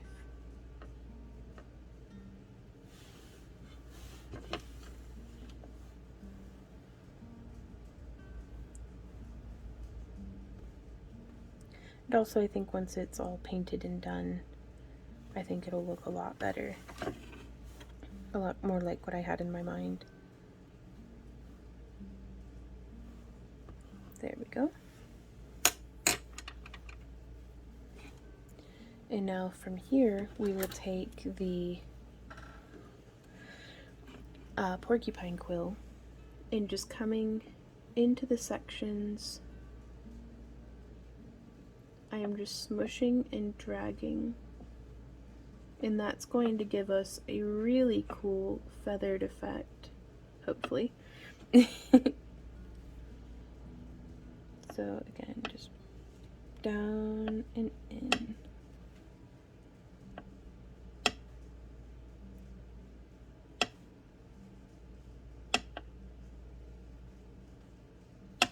And from there, we can take our ball stylus. This one's about a 6mm. And I'm going to push up in the other direction.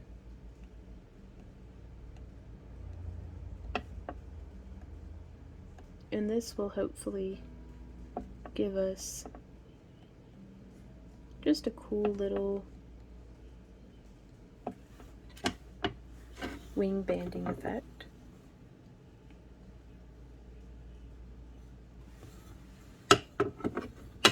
So now we can do that same thing on the other side. Really, it's the size of the wings, I guess, that really got me thrown off from the original design. I think if I had taken the time to print out a template, we'd have gotten a much better result.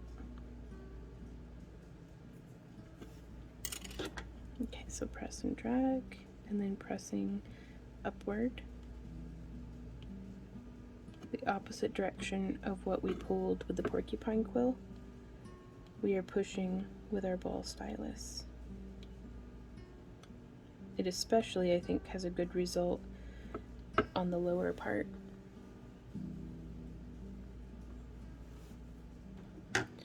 And so, having said what we've said, I am going to slice that top section off.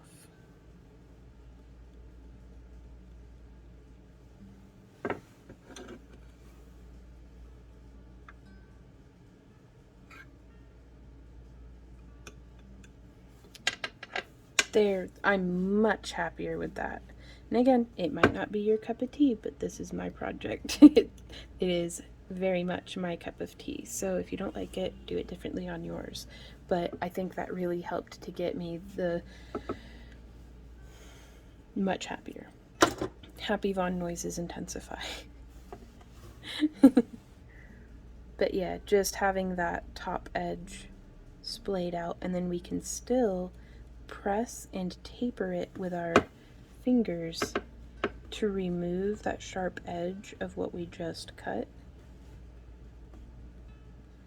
and shape the wings just slightly more.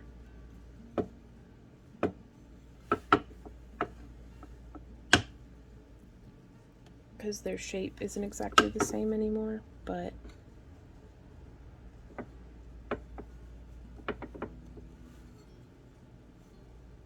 in fact, it's very much not the same anymore. Did I already smush all that together?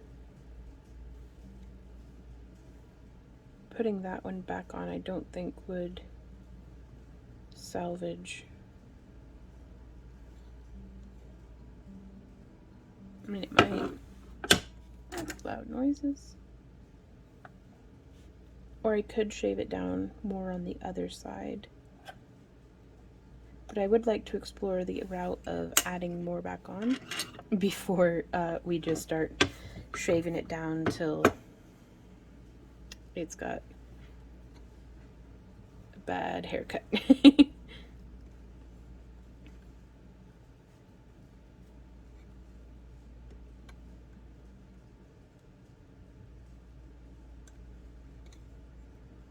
Okay.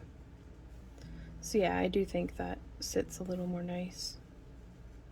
A little more nicely.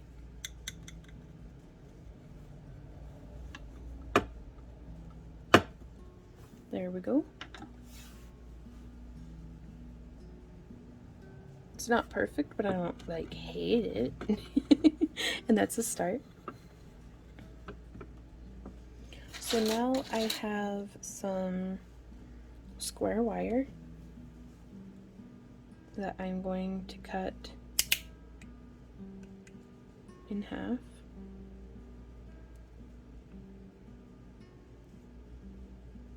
And get to be the exact same length. Before I come in with my round nose pliers and attempt to make 2 spirals that match. So there's one.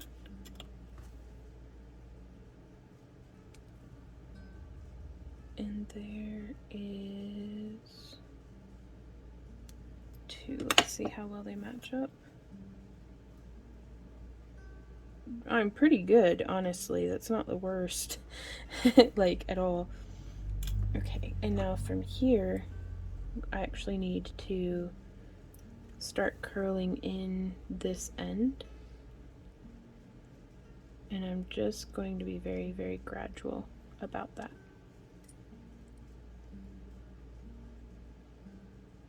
By just feeding it through the widest point of my round nose pliers. And doing just a little bit of a bend each step of the way.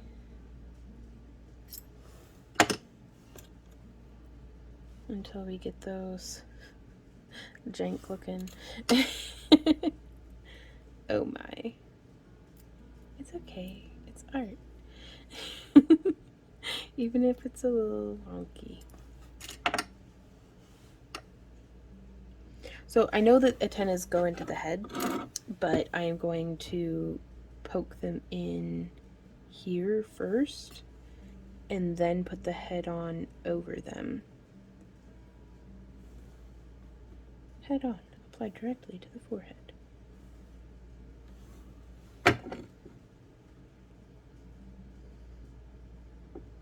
Almost as though it were just a little beep boop, just like that.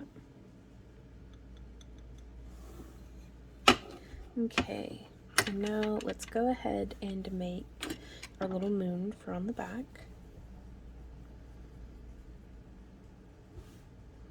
So I'm just going to roll that out and then pat it out into a little like that. And then if we had something nice and round, like maybe, not my fingernail, but like a clay cutter maybe, or a pen or something round. I'm sorry, I'm looking around trying to find something.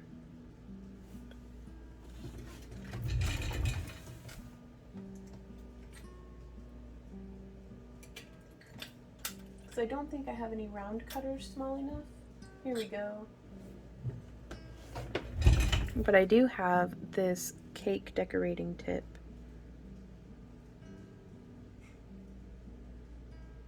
That is like, that one's a bit.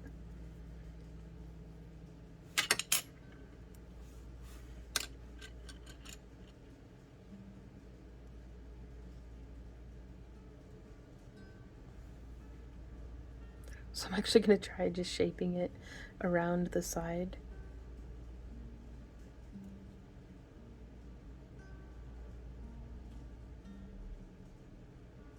Really, that's a little moon, right?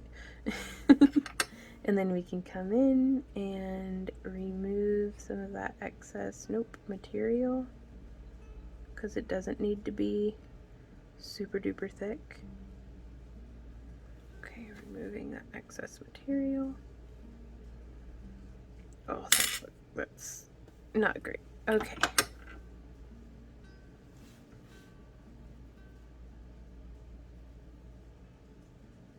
So I've tapered the ends first, and now I'm going to shape it.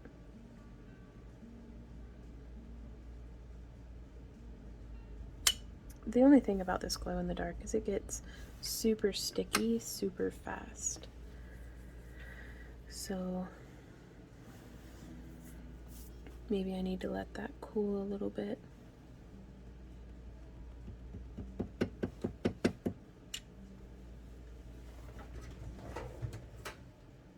It's very important to me that you guys see me when I'm struggling too, or kind of bumbling my way through stuff, because I think clever editing can sometimes give the illusion that I know what I'm doing. That is certainly not the case. Haha! So I used a little clay cutter. And it looks all scuzzy and dirty now, and that's because it is.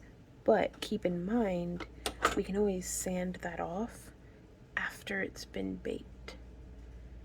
So we just gotta get the shape right. I think that might be just the closest that I can get to what I was going for. And it's massive. It is so much bigger. Oh no! That's fine. That's fine. This is fine. Yep. Look at that being super duper fine. Okay, and so now, I'm gonna set those off to the side. We need to do some dots around the bottom edge as well. So we have our copper clay first. That I am going to roll out into a snake. Snake.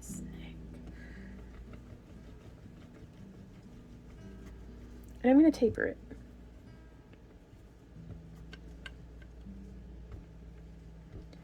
Because with a taper, we can now cut roughly the same size segment,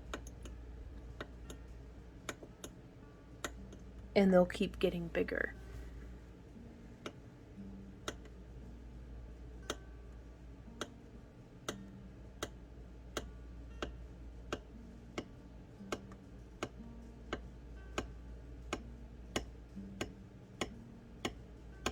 Okay.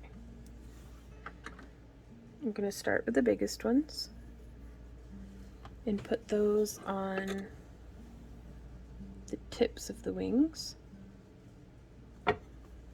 And again, using the flat of my tool back.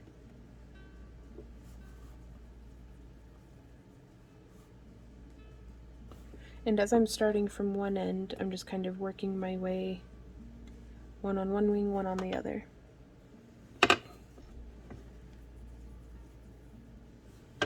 So let's go ahead and, I guess let's go ahead and get them rolled.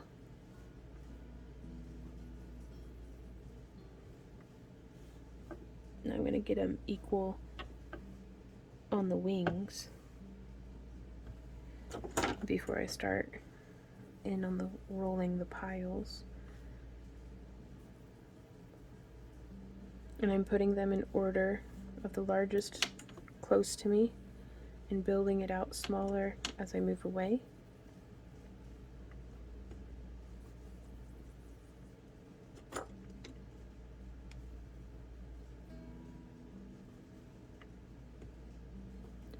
Very time intensive, but super rewarding. I'm going to continue this off camera, and then I'll meet you guys back here when I'm done rolling a bunch of little balls. Okay, so we have all of those prepped out, and now I'm just placing and pressing from one wing to the other.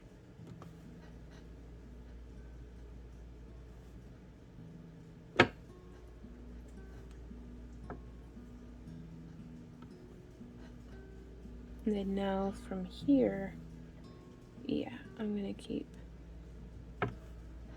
going around.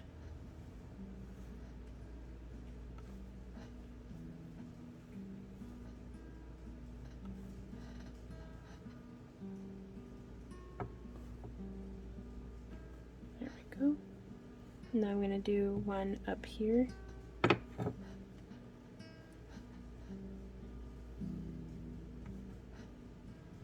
And then back to down here.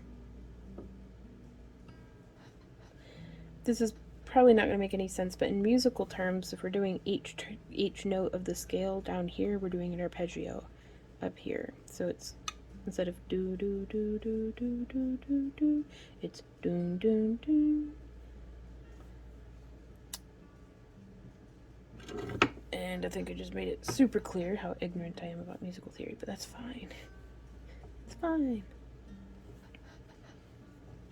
But if that's helpful to even one person, even if it doesn't make accurate sense, then my work here is done. I'm going to do... So it's large, medium, and small, whereas we're going through the whole range of size on the other side of the wing.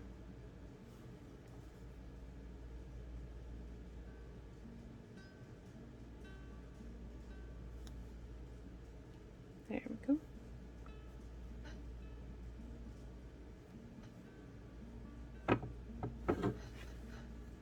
And now on each of those dots, we will do a glow spot.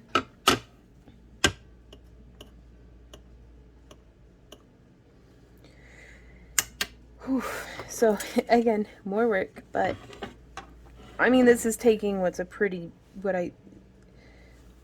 not the best clay butterfly in the whole wide world, which it doesn't need to be. But it's taking something that is not matching my internal vision and making it cool anyways.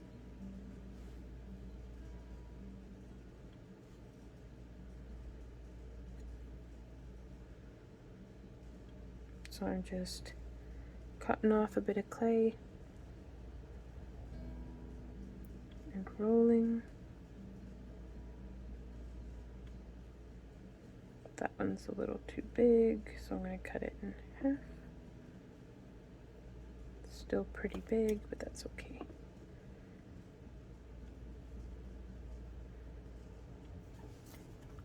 So now,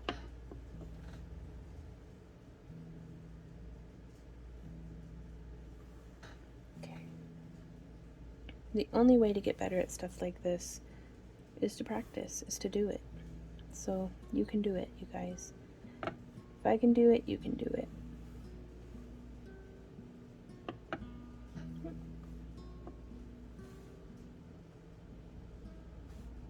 Yeah, and sometimes you just gotta smush the clay up and try again. There we go, much better that time.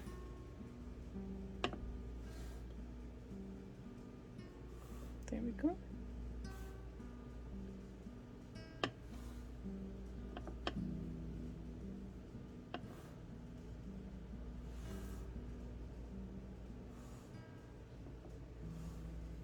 And I just love stuff that glows in the dark too, so I'm very excited about this. Whoop.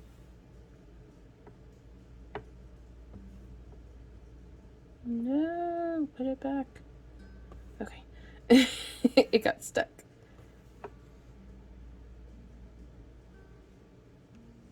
There we go.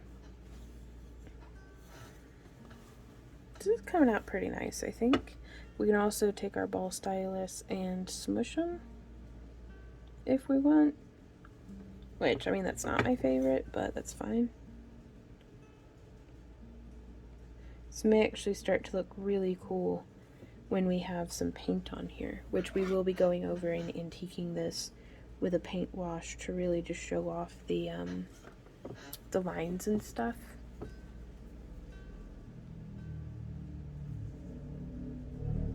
Oops, what was that? It got all smushed. Oopsie.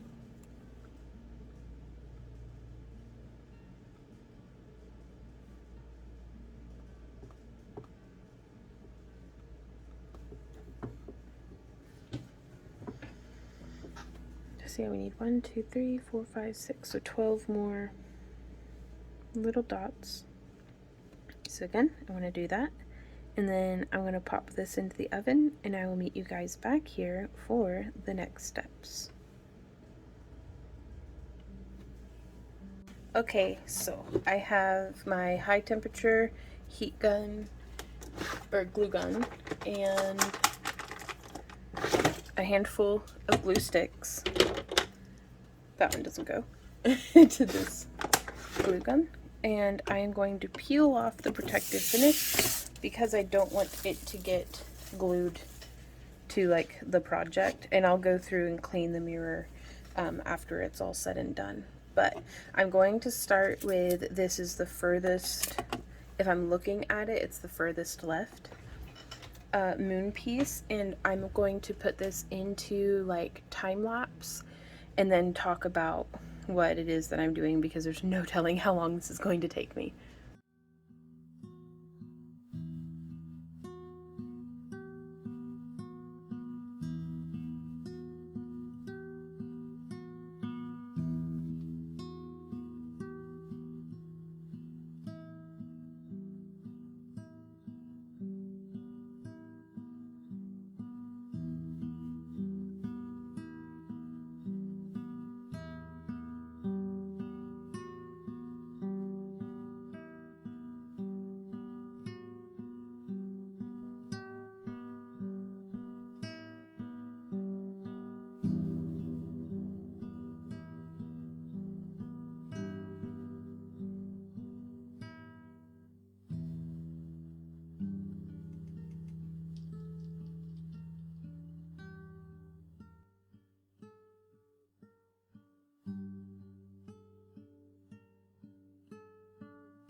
Okay, so these are all of the mushrooms attached.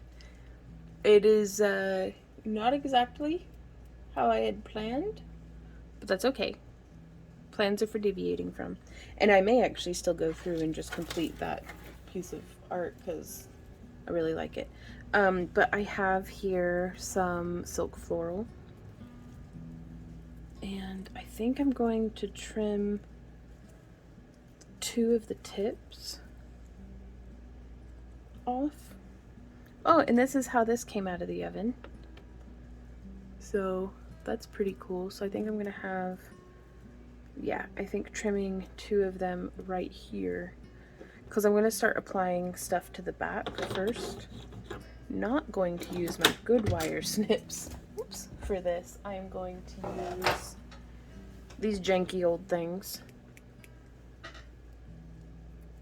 But I'm just gonna come in there and snip through. And I'm going to take the same amount off of the next sprig. And always save the stuff that you've clipped from. Like, this is still perfectly usable. And so I'm going to have these fronds coming down this way, I think. So let's flip our mirror over. So what I've done here on the mirror is drilled through and into the 1/4-inch plywood and inserted the mushrooms in just a variety of different ways. And I did that on all 5 panels. So that's good. So I feel like there's no sense in wasting silk floral that's going to be hidden behind. So I'm actually going to just pull off these little plastic fronds, and I very much prefer to use a plasticky silk floral like this stuff here, as opposed to something that's a little bit more of like a genuine silk, like fabric style silk floral, because I've found it's so much easier for me to keep clean, and it doesn't color fade as much. But anything that the dog hair doesn't stick to, it's fine by me in my book. So putting in another glue stick. Whoop, that one didn't want to hold. So just doing a couple squeezes.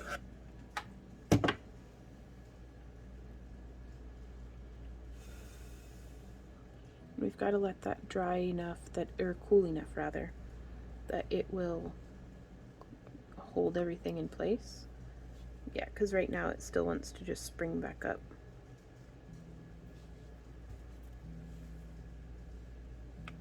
Because of the resistance of the leaves pushing against it. So I'm going to do the same thing on the other side. That way I can hold them both at the same time instead of doubling my wait time for stuff to cool.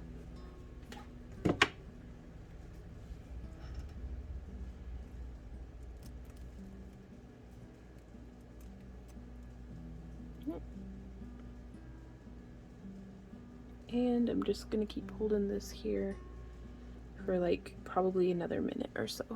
Okay, so these have cooled enough that I can now flip them over and start looking at how we might apply some more greenery to the front.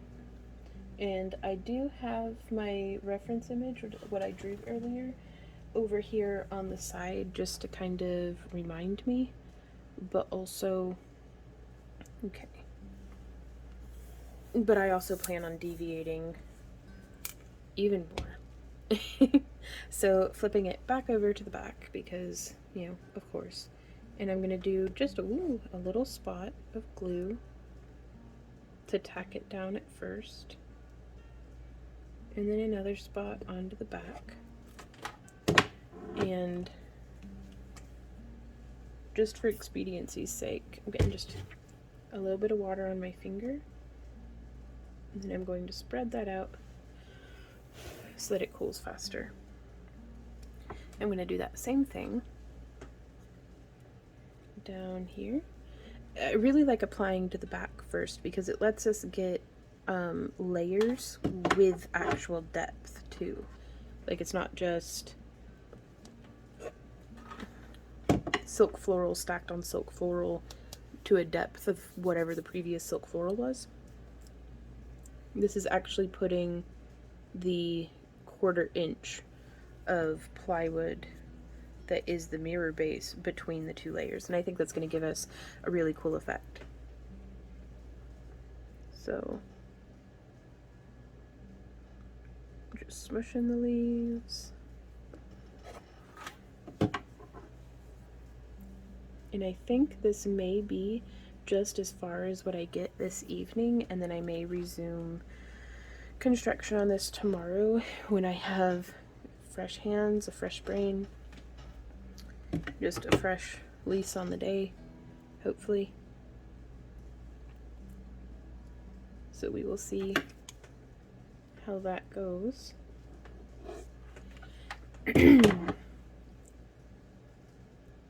But so far I'm really excited and pleased about just the whole thing, really. Though I don't know. Maybe we can get done with the middle mirror today, which I really should have left the protective film on, and I even messed up the mirror a little bit by drilling through, and it came and it like scratched off some of the reflective coating on the back. But that's hidden enough, it's fine. But things to be mindful of in your own build. Now, I don't know if I'm actually going to be able to, I say that, but that'll look stinking adorable. Okay, let's get this moth placed so that we can start building around it.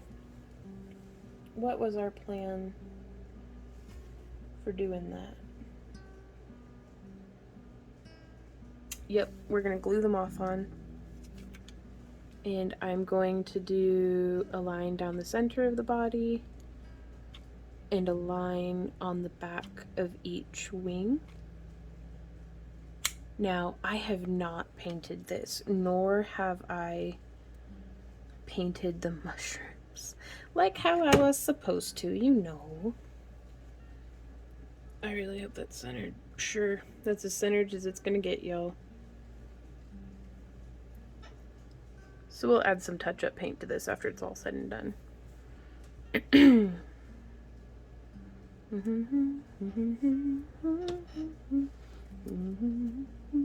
Oh, that kind of crowds it, doesn't it? Ooh, but we could do it over here.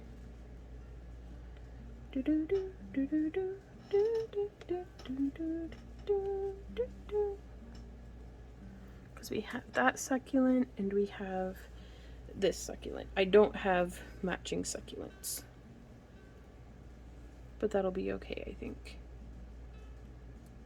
Or we could go with something a little bit more diminutive, like just smaller. Ooh, we could do these guys. No, I don't think I'm actually gonna end up using those in this project. I'm gonna set these fronds off to the side. Ooh, now we do have a bunch more, like just a whole mess of silk floral to choose from. I have some really nice like leaves that look like baby's breath, not baby's breath, lamb's ears. That I can just pull the little sprigs. And those might actually give a really nice contrast and texture. Yeah, they might be too big. Let's see, this is another thing that I like to use these wire snips for, is just detaching. It cuts through the plastic just so nicely.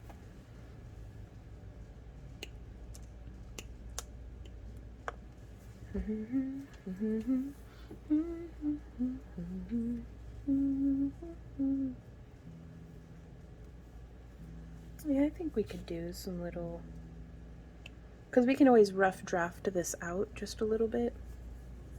Like we could place the silk floral without having glued it.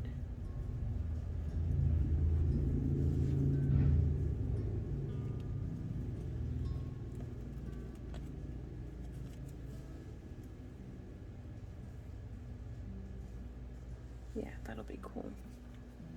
We'll put this one up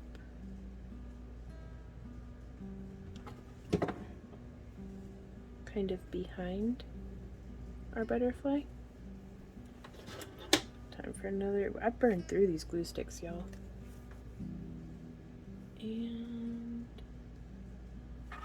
getting that around, making sure we don't drip it on myself again, because this, they aren't kidding. Hot glue is hot. Like, so much. Ouch. Oh, and I came in at the wrong spot, didn't I? Well, that'll be alright. We still ended up more or less where we needed to be, so that works. Okay,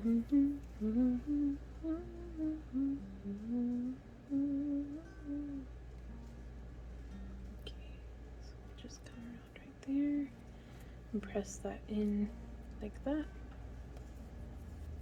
And then gonna do that same thing over on this side. Oops.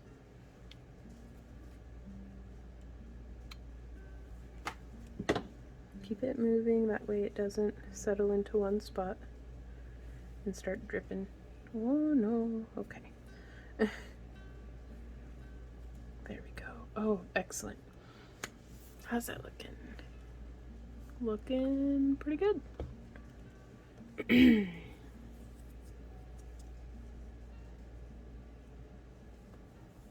we may actually do some little leaves up at the top. Just to repeat motifs, and I'm trying to not have a ton of like stray leaves at the end of all of this when we're finished.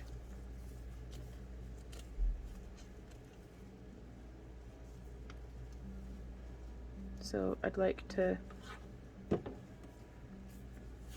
end up utilizing as much as possible. I don't know how, realistic that's going to end up being, but points for effort.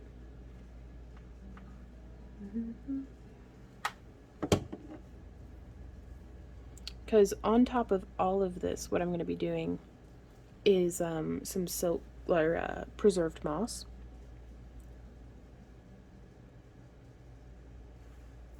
To kind of cover up all of the hot glue, evidence of hot glue, because I want it to just look like magically grown, not,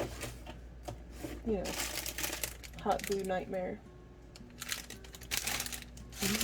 Ah, there goes.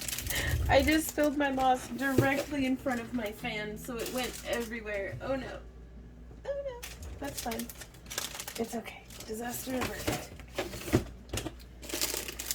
Well, no, the disaster still happened. Just disaster accepted is more like what just happened. Ooh, I also have this stuff that's like super cool that I think I want to try using. That's like a, almost like a vine material. I realize that I'm not in front of the camera right now. I apologize. I'm just talking without showing you guys stuff, but I'm digging some things out of a bin that I'd really like to use.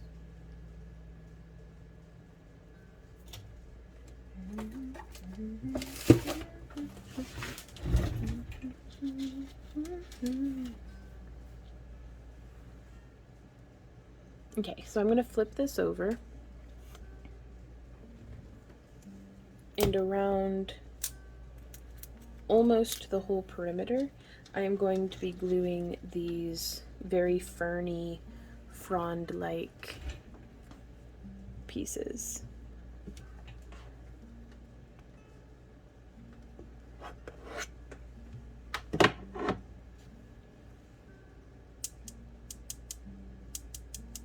Now we have to be careful because this is a very soft plastic, so it will melt through and curl up from the hot glue gun. But that's okay, we'll figure it out. So we'll do a little spot of hot glue. Press that down into it, and then with a wet finger, fold it on over. And we're gonna want to do this to, I think I have enough of these that I can do this to all of my mirrors.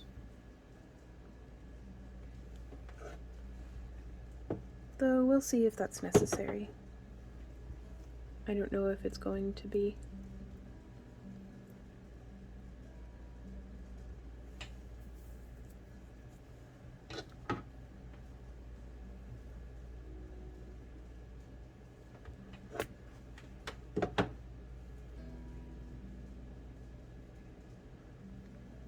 Now, I get my silk floral from a variety of places. I hit up basically every single craft shop in town, as well as our different Walmarts and Dollar Trees, Dollar Stores, Dollar Generals, Goodwill.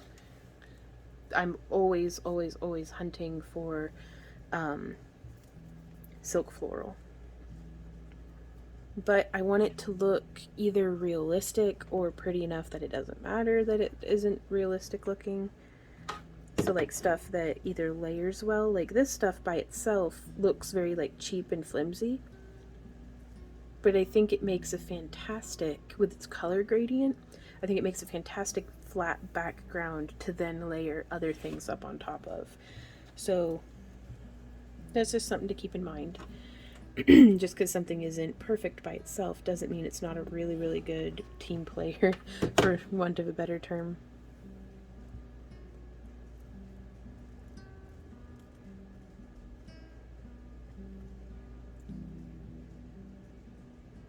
There we go. And I will be going over all of this with a heat gun after, like, we're finished, to dissolve all of the little hot glue stringy bits.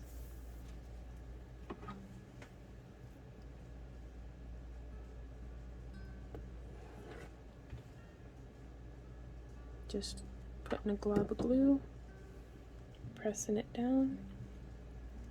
And also, as far as silk floral storage goes, you'll notice all of these guys, I purchased so many like stems of it that I just went through and pulled all of them off of the stems because I knew I would be using them like this, as opposed to in an actual like flower, like silk floral arrangement.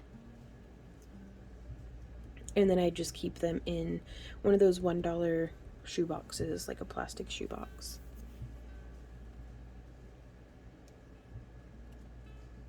And so it can take up a lot of space, but it keeps things organized, which can be really nice to try to do.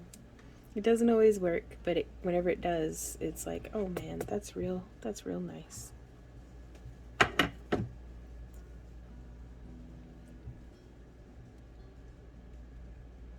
Just patting it down. You could also use dried leaves or dried pressed flowers, but those would be very delicate and would deteriorate over time. You could maybe Mod Podge them, like decoupage them onto actually just painting the leaf, like if it's like a dried pressed leaf, just doing quite a few coats of Mod Podge of that, just coating it might go a long way in getting it to behave almost like a silk floral.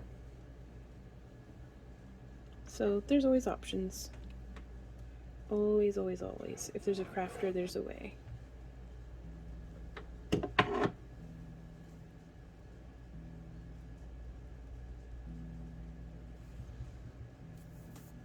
And I think I'm going to do one just poking out the bottom as well. I'm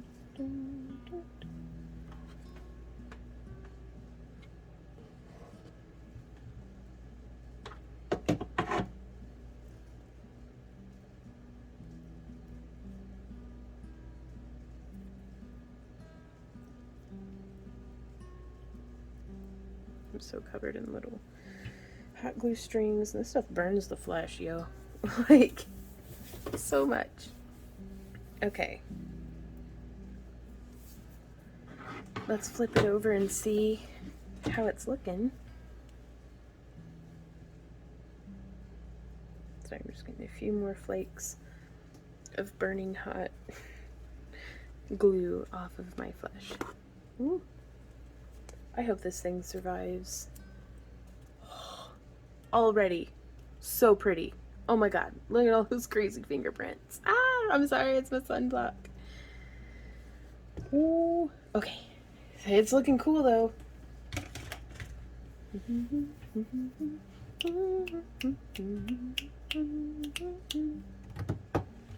Okay, I have somewhere, here they are, some super cute little baby succulents, these guys, that I am going to glue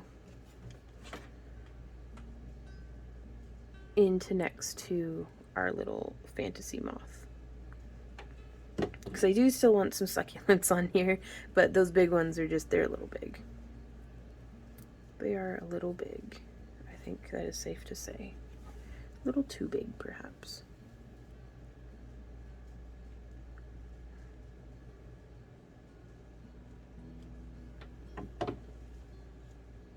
And they're not perfectly symmetrical, and I'm perfectly okay with that.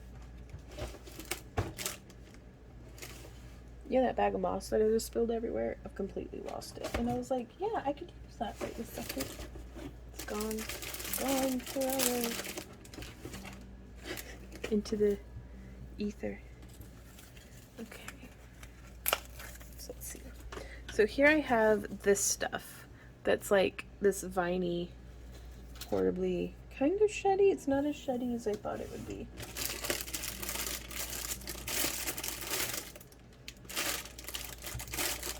What did I do with you? Yeah, no clue. Huh. It is a mystery. Wow, wow, wow. Look at these guys. I keep forgetting I have these, and they're perfect. I had these at like Walmart or something. They're perfect. They're perfect for this. I love that little touch of the blue and purple.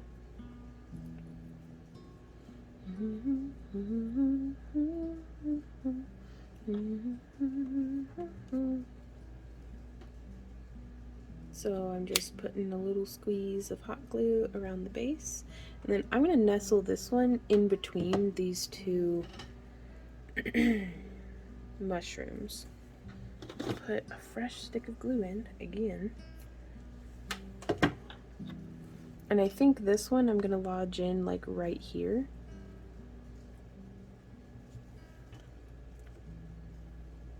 And again, I know it's not perfectly symmetrical, and I am doing that on purpose. If it's not your favorite way, well, this is for me. So on yours, do it your favorite way. That's a pretty easy fix.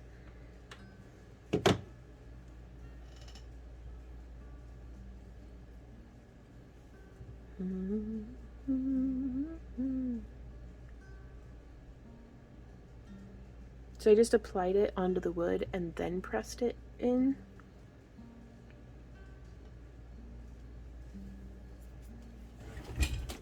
Okay, so now I'm going to dig out. Where are my scissors? They're buried. Of course they are.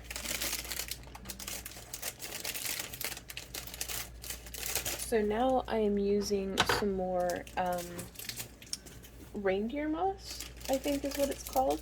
And I really like this stuff. It's not sphagnum moss.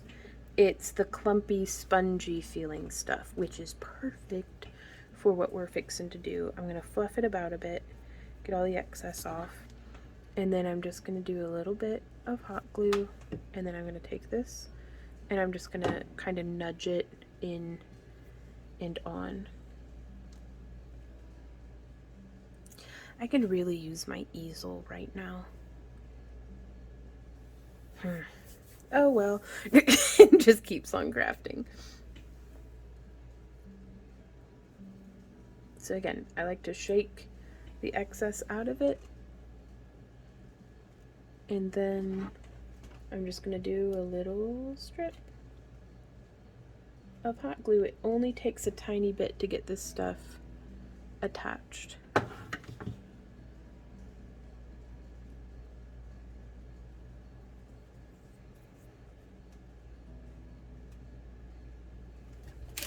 And I think, are both of these the same color? Yeah.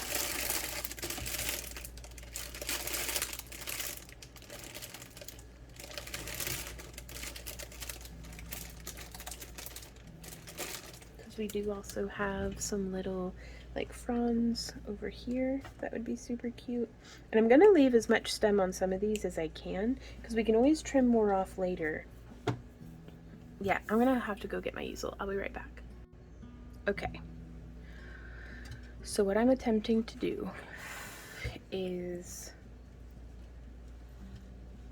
I should have done this a while ago, but that's okay. I'm just bringing some 18 gauge copper wire through and twisting it, because this is what I'm going to be hanging this from. So again, just wrapping it around. There we go. And of course, because I can't help but be extra, I'm gonna make a little swirl out of our tail wire. Just keeps the little pokey bits from being little pokey bits.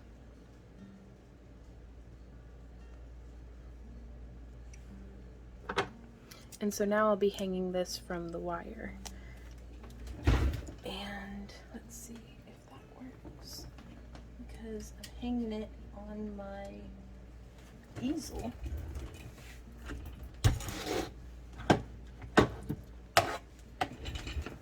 In hopes that it stops rolling around every freaking which way and driving me bonkers. And hopefully it won't be breaking either. Okay, I have that up way too high.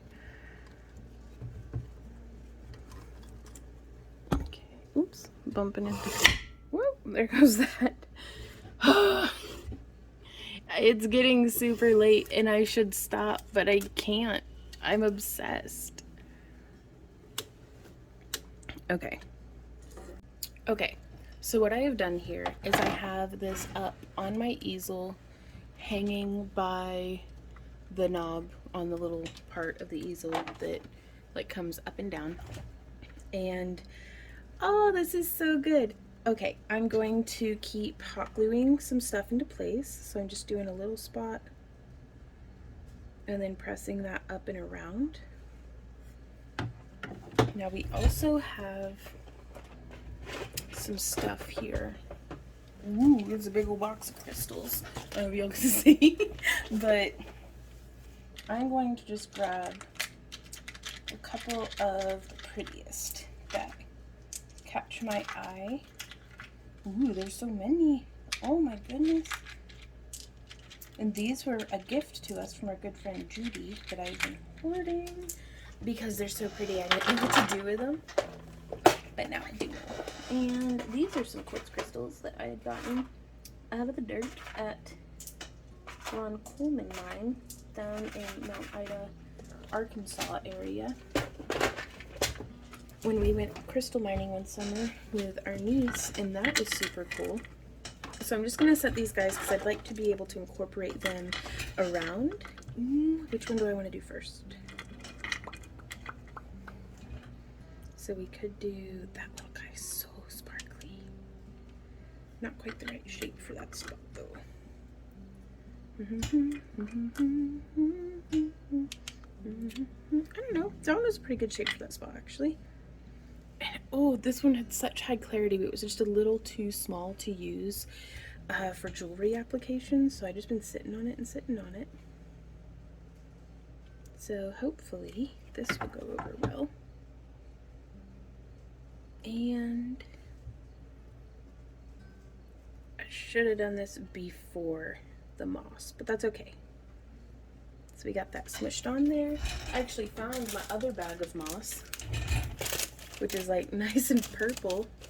Let's do some little purple moss just crammed, boop, right up where it's touching, where there's still some warm hot glue. That'll hold it in just fine. Okay, now we could do a little amethyst crystal right there, which we're gonna. Keep saying we could, and it's like, oh yeah, it's all coming together. So this is the fun part. All of the hard work earlier of making the sculpting everything, getting all the holes drilled. Now I get to just glue stuff on there, and that's my favorite part of like all of this. Okay, I'm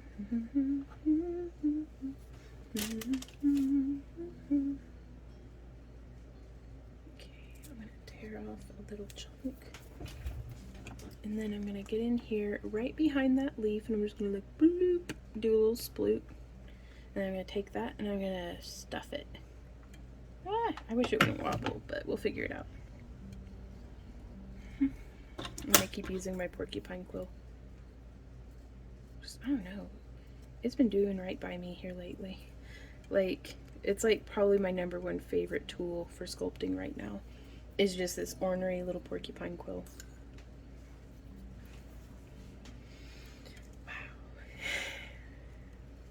That makes me really happy.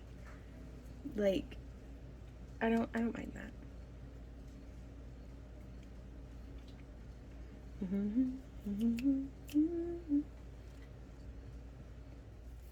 Okay, so now I can take this and lean it forward so that I can get back underneath here and do a little line. And then we can grab some moss. Normally I try to have the moss prepped before I apply the glue, but this glue is so hot that it can wait. It can wait on me just fine.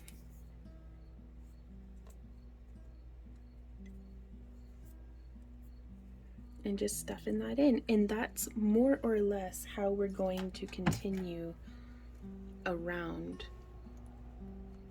Because I think I'd like to do a little... Yeah. I'm gonna do a little line of the hot glue, just the littlest bit, so that we can set this in there.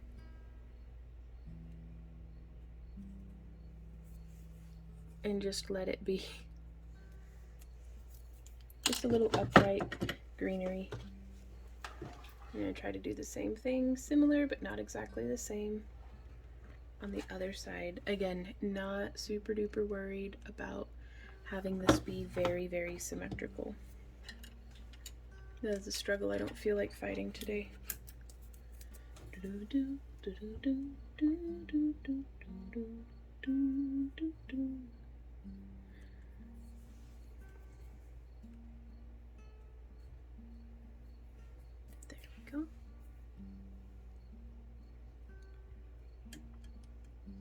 Just patting it down and in. And I'd kind of like to alternate purple and green. So that's what I'm going to do.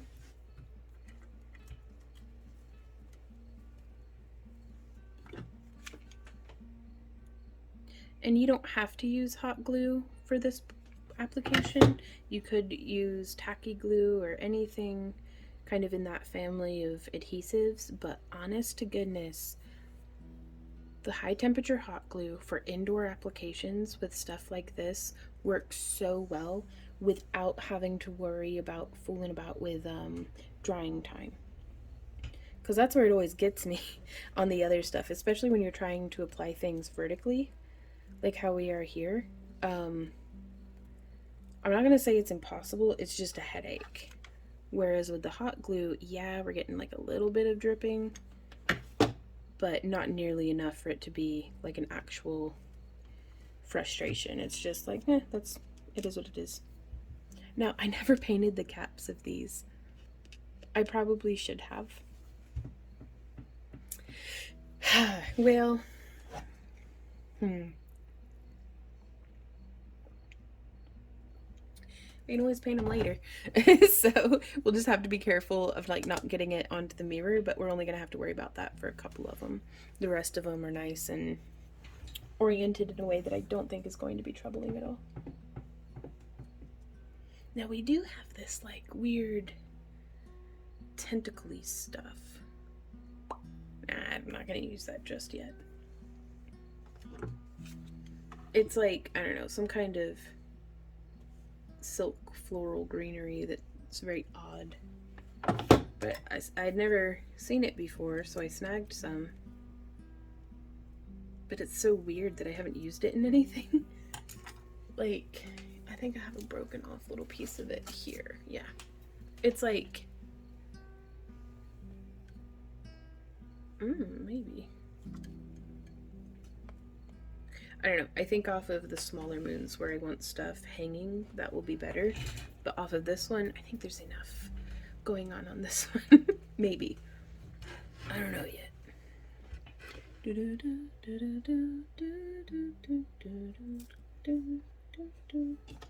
So I'm just getting some torn off, doing a little bit of hot glue.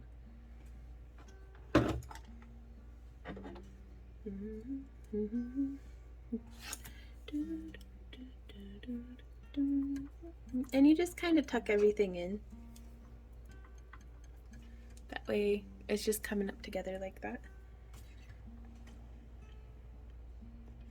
And we don't have to like perfectly alternate between the green and the purple either. Oops. Oh, that's tricky.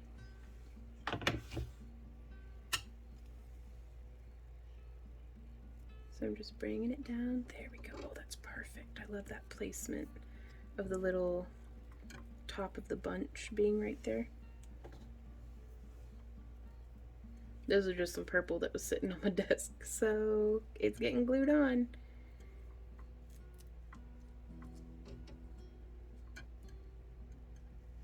There we go. And now we have some more greenery. Oh my god, this is so pretty. I love this so much. Like, nice. I like crafting. I like when I like crafting. Because it always gets to a part, I don't know about y'all, but whenever there's like a project that is very labor intensive, oh, sometimes I start to hate it a little bit. Not like hate, but pretty close. Like I feel very done with it.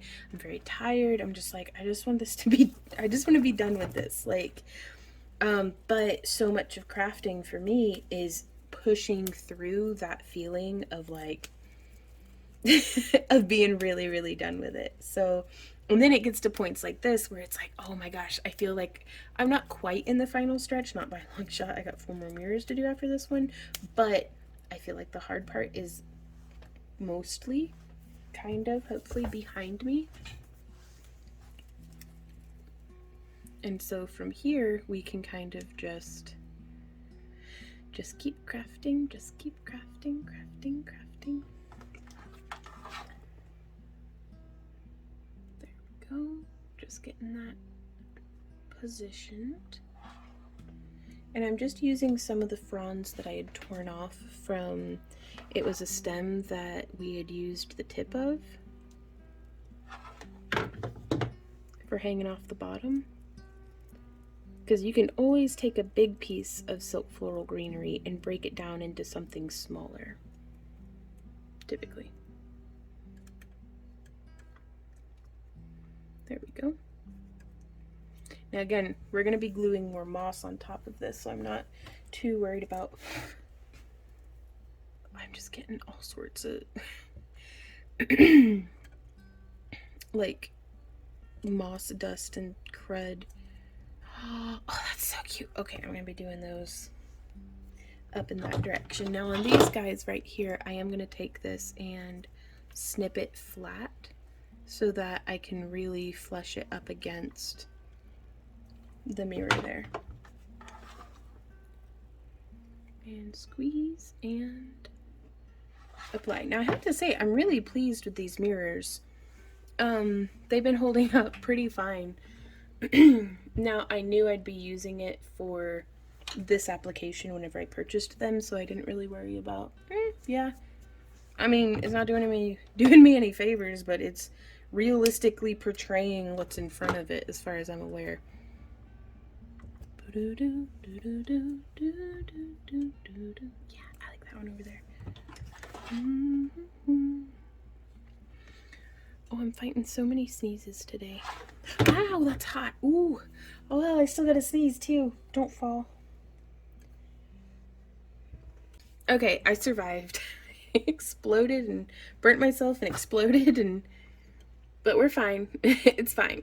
Everything's fine. Oh, I'm on a roller coaster of emotions right now. Okay. There's your fronds. Oh, I love them. Ferns are one of my favorite plants, and I have such a hard time growing them in my garden. And every year I get some in hanging baskets from my porch, and every year it seems like I give them just enough water to keep them from like dying, but they look rough. And I really need to do better. Those poor plants. And I tried doing some ferns in the ground this year. Well, they did okay. They did okay. The fern did until my chickens got it. But how the chickens got in there underneath the bird netting, I'd say it's a mystery. But those guys, like, they're better than the Ocean's 11 crew. Like, they're professionals. So I always feel like it's like super duper magical whenever I go walking through the woods, especially up in Wisconsin. It's so beautiful up there. But there's like ferns everywhere, and I'm like, ah! Like ferns and moss, and it's like amazing. And then I remember that it is covered in snow for way more of the year than what I prefer for living in. There we go. And I've just been dipping my finger into the paint rinse water to smush it onto. That looks very good. I'm very pleased with that. We've got 3 more little leaves. I'm gonna make a little pile of right there. Tidy up some of my loose ends.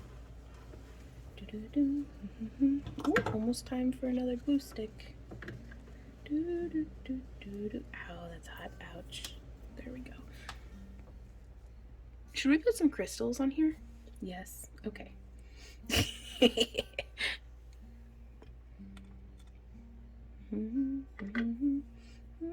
wonder if I have any like thin flat crystals. Let's go a rummaging.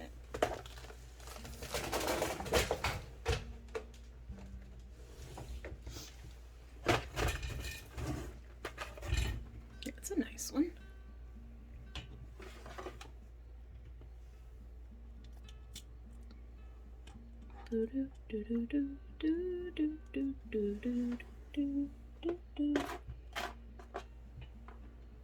That's a really nice one too.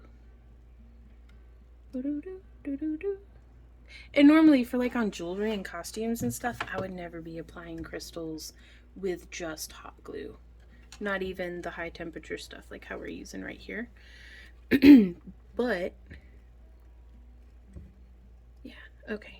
That's so cool that we can use the wire to like, because I just want the moth to be at the bottom. Like it doesn't have to be perfect. It doesn't have to be symmetrical and good. But for something that's just going to be hanging on the wall in my own room, like this isn't even for sale. Like if this were for clients, I would be using probably epoxy sculpt right now.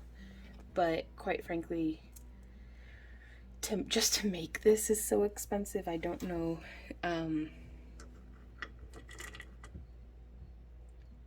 don't know that I could make something like this for sale. Ooh, with the blue crystals. Which is why I do the tutorials like this, because you might have a collection of rocks that you love and you want to see.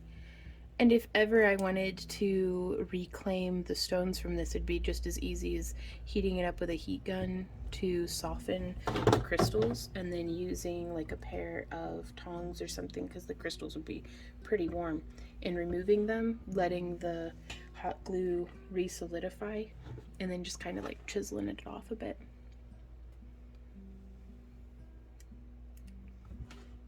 These little amethyst nuggets are just the sweetest little things. So grapey and purple.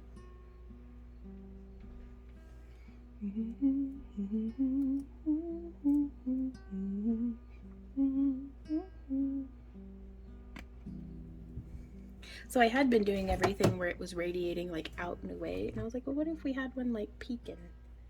Just peeking.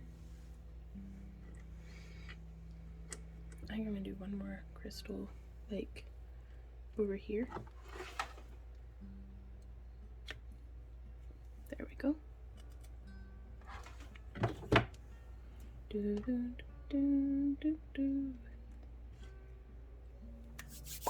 Alrighty, it is more moss time.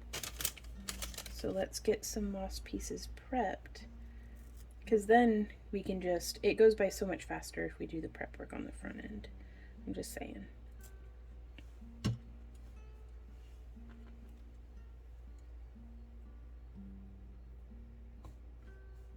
Just having the pieces separated out and kind of roughly chunked or ripped into the shapes that we feel like we need.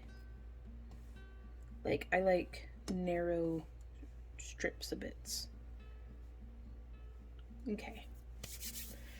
We got a fresh glue stick in. Let's see how far it gets us. 30 seconds later. I need a new glue stick.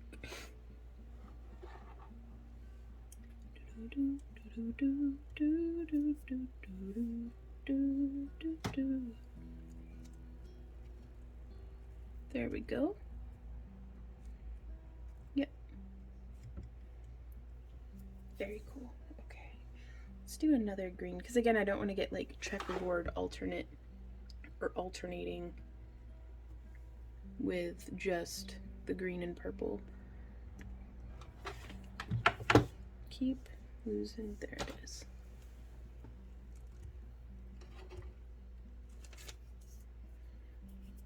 There we go.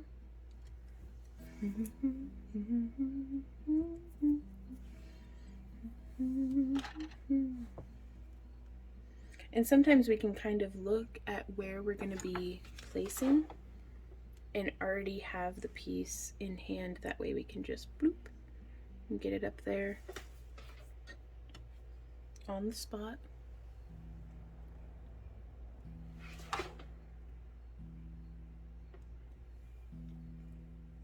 And again, I don't really mind them overhanging onto the mirror. I actually think, ouch, ow, having the moss in that position really helps kind of blend it all together. There we go.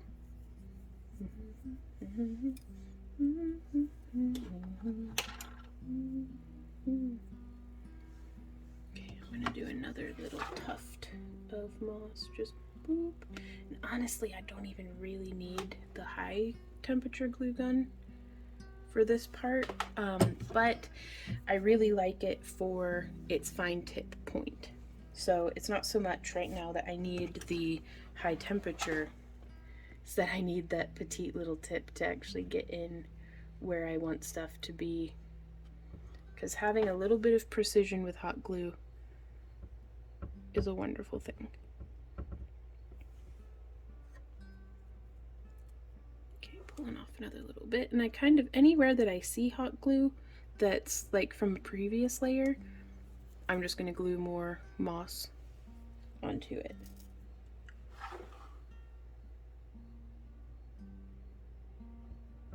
There we go. Ooh. That's okay.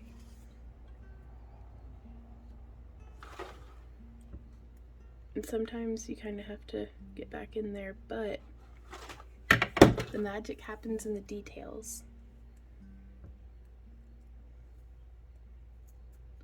There we go. Yeah. Very cool.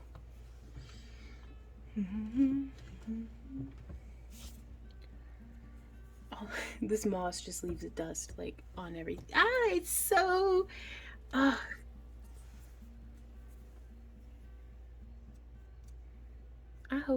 I hope this holds up good.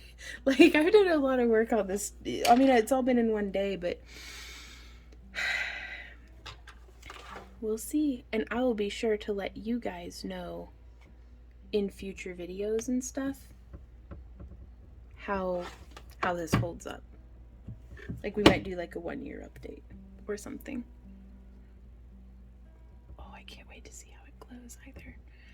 Cause y'all, oh my gosh, glow in the dark stuff. Trying to gather up all the little threads and not rub them in my eye.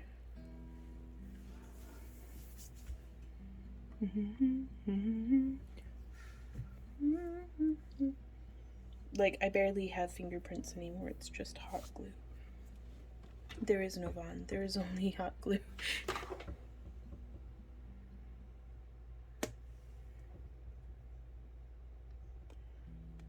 There we go.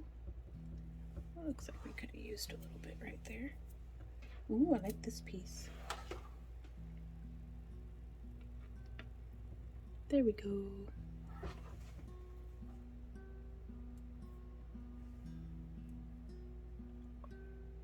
Hopefully that was still, yep, that was still warm enough that it stuck.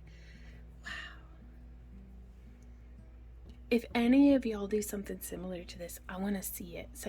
Tag me on Instagram so I can see your crafty creations and what you're up to, because I'm just here looking at it like, if I can do this, I can't wait to see what y'all can make. Okay, getting another little handful of moss. And all the picked through like little bits that are left at the end of a project are perfect for filling in the bottoms of fairy bottles. Just if you guys are into that.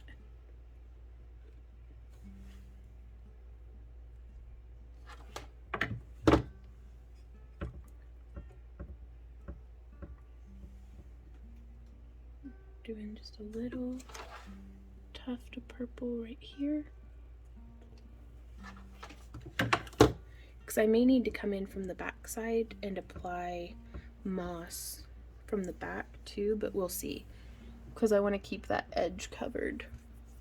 So we'll flip it over after we finish the front and touch up anything that was out of our line of sight.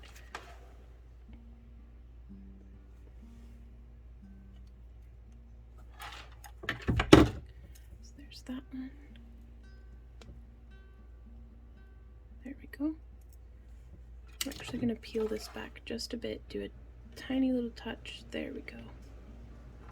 That should hold that pretty well.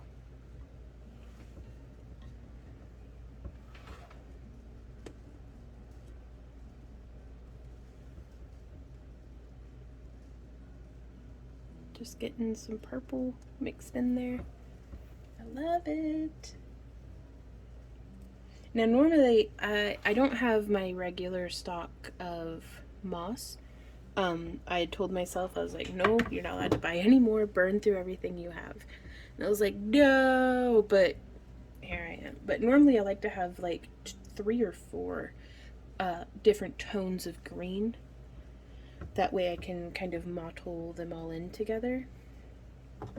But yeah, all I have right now is chartreuse and purple, which, to be fair, are like 2 of my favorite colors together. So I don't mind it a bit, but normally I would have liked a little bit more different greens going on. And it looks like our last bit of moss here on the front. There we are. Just tucking that in. Very cool. Now I have no idea how I'm gonna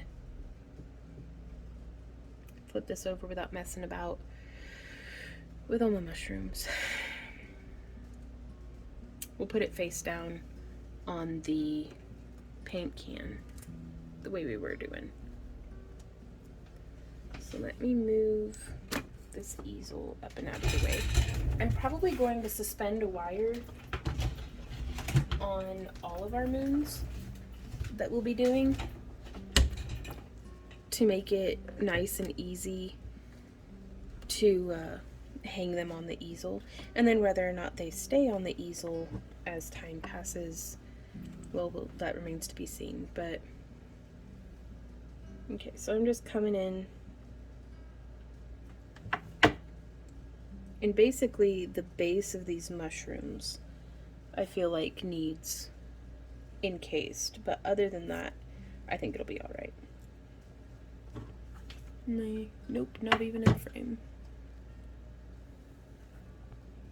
There we go.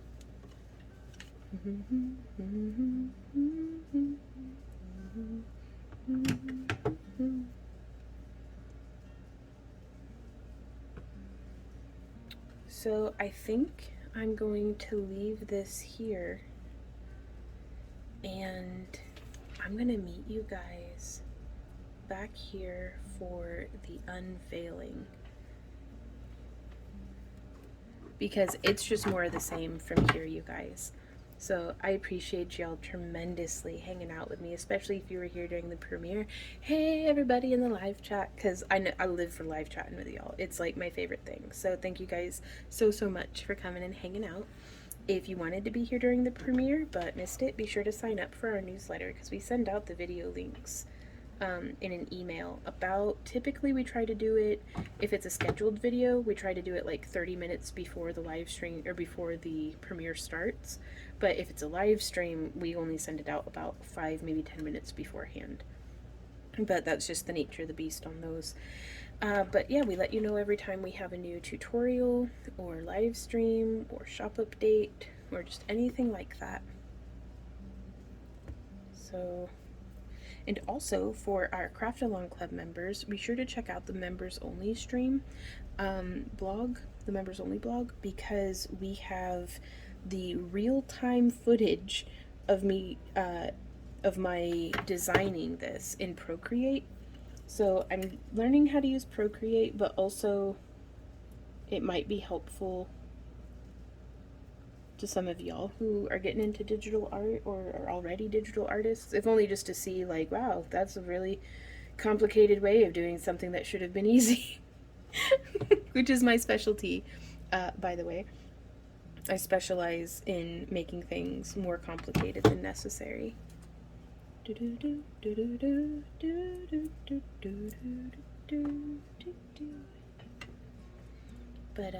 yeah, sign up for our newsletter. It's free and you get exclusive coupons, which are fun. If you enjoy our channel and would like to support the creation of more tutorials, that's a great way of going about that. But also there's links to all the different social media and website and Craft Along Club and different ways that y'all can participate in everything that we're doing here at Back to Earth Creations. So I will see y'all in the unveiling.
Okay guys, so it is following day and I had 3 mushrooms left over, and what I did is I used the little wooden piece that we had drilled a bunch of holes in and just put those last 3 mushrooms into that base and then hot glued them to secure them in, and then am currently trying to get the rest of the moss tacked into place. But it worked out just perfect because I got this at Goodwill probably like 12 or 13 years ago, and I've just loved it, but couldn't always find a good use for it, so it's been living in a bin.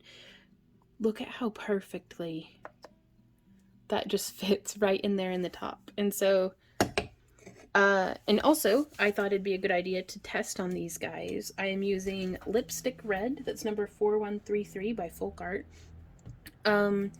And I've just done 1 layer so far, and I'm debating on if I should paint the mushrooms on all of these. Because I'm not gonna lie, I absolutely love it on this, but I'm not entirely certain because that's like super bright. I don't know. The indecision is plaguing me. I think I may wait to get a glow-in-the-dark red paint and then paint them with that. Yeah, I think that's what I'm gonna do. So let's go check it out in its final form. So this is how it came out. This is on the wall of my temple room where I practice and record my year of yoga for Over on the Monster vlog. And I am, I have to say, very, very pleased with how these came out. And I'll be sure to get some more footage tonight when the sun's down of them glowing. Also, this is just the camera picking up on that they don't actually waver in real life. So, sorry, I just noticed that on camera and I'm like, oh, that makes me seasick. But nope, not like that in real life though. But that is how they came out.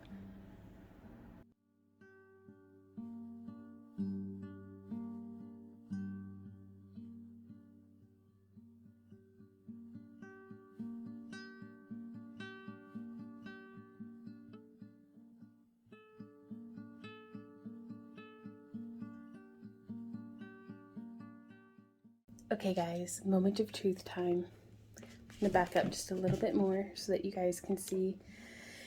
Now, this is a pretty dark room during the day. Like, we don't get any direct sunlight except for like very first thing in the morning. So this is how it looks with a black light on it. Which, with all the fairy lights on, can't really tell a whole lot. But I'm gonna go and flip the lights.